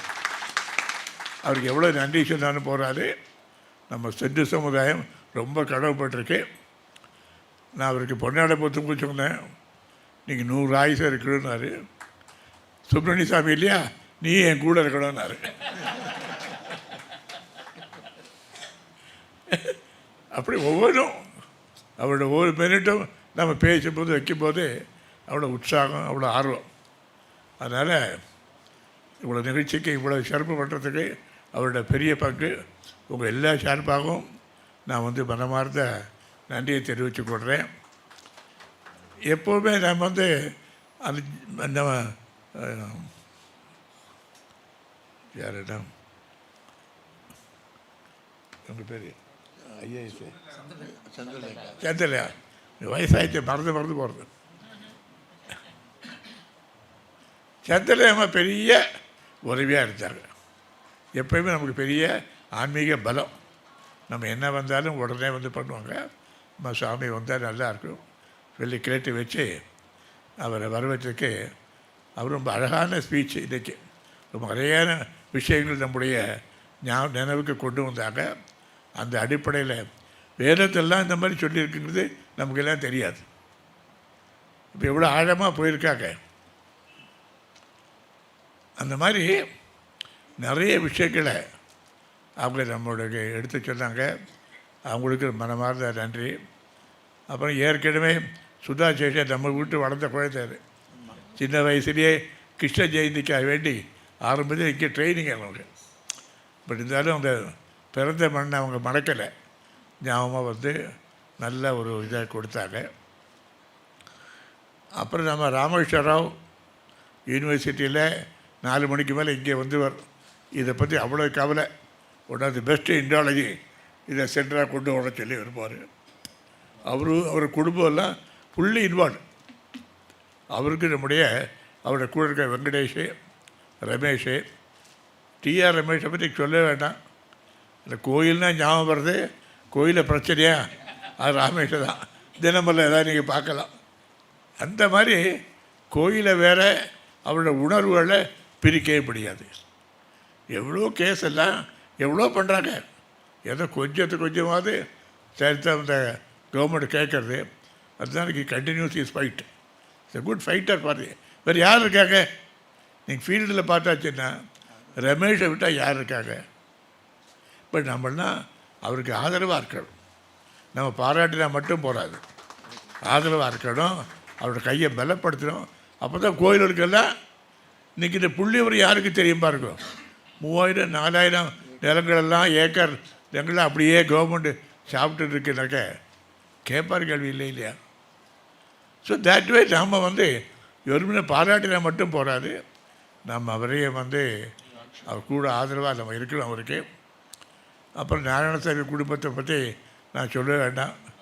எனக்கு வரதுகிற மாதிரி இருந்தார். என்னை பற்றி ரொம்ப கவலைப்படும் அவர் தான். ஏன்டா இப்படி சுற்றிகிட்டே இருக்கேன், ஊராக போயின்னு இருக்கேன், நீ உடம்பு பார்த்துக்க வேண்டாமா? எங்கிட்ட மட்டும் சொல்ல வேண்டாம், வீட்டில் போய் சொல்லுவார், இந்த வேதாந்தம் இப்படியெல்லாம் சுற்றிகிட்டு இருக்காங்க. அவ்வளோ உருக்கமாக நம்ம இதில் கவலைப்படுவார். அவர் இறந்துக்கு ஒரு வாரம் 10 நாளைக்கு முன்னே அப்புறம் நாங்கள் அவருக்கு பெரிய ஒரு பாராட்டி இது பண்ணி அவருக்கு ரொம்ப சந்தோஷம். இல்லை, எங்களுக்கு அதை விட சந்தோஷம். ஏன்னா நம்ம இயக்கங்கள் இது மாதிரி கைமாற்றப்பட்டதெல்லாம் கிடையாது.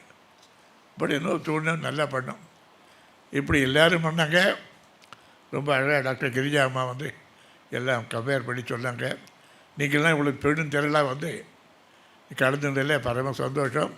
நீங்கள் போகிறதுக்கு முன்னாடி கொஞ்சம் மேலே சிற்றுண்டி காப்பியெல்லாம் வச்சுருக்கோம், சாப்பிடாமல் போவாங்க. அப்படி போகிறது தான் எனக்கு பரம சந்தோஷமாக இருக்கும். பண்ணலாமா? ஒரு வார்த்தை தான் வருது, போகலாமாண்ணே? அதுதான் ரொம்ப பரம சந்தோஷம். நன்றி நன்றி நன்றி.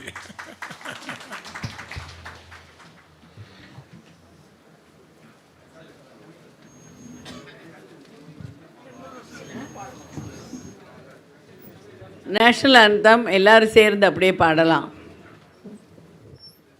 जनगण मन अधिनायक जय हे भारत भाग्य विधाता पंजाब सिंध गुजरात मराठा विड उत्कल वंगा विंध्य हिमाचल यमुना गंगा उत्सल जलसितरंगा तव शुभ नामे जाहे तव शुभ आशीष माहे गाये तव जय गाता जनगण मंगलदायक जय हे भारत भाग्य विधाता जय हे जय हे जय हे जय जय जय जय हे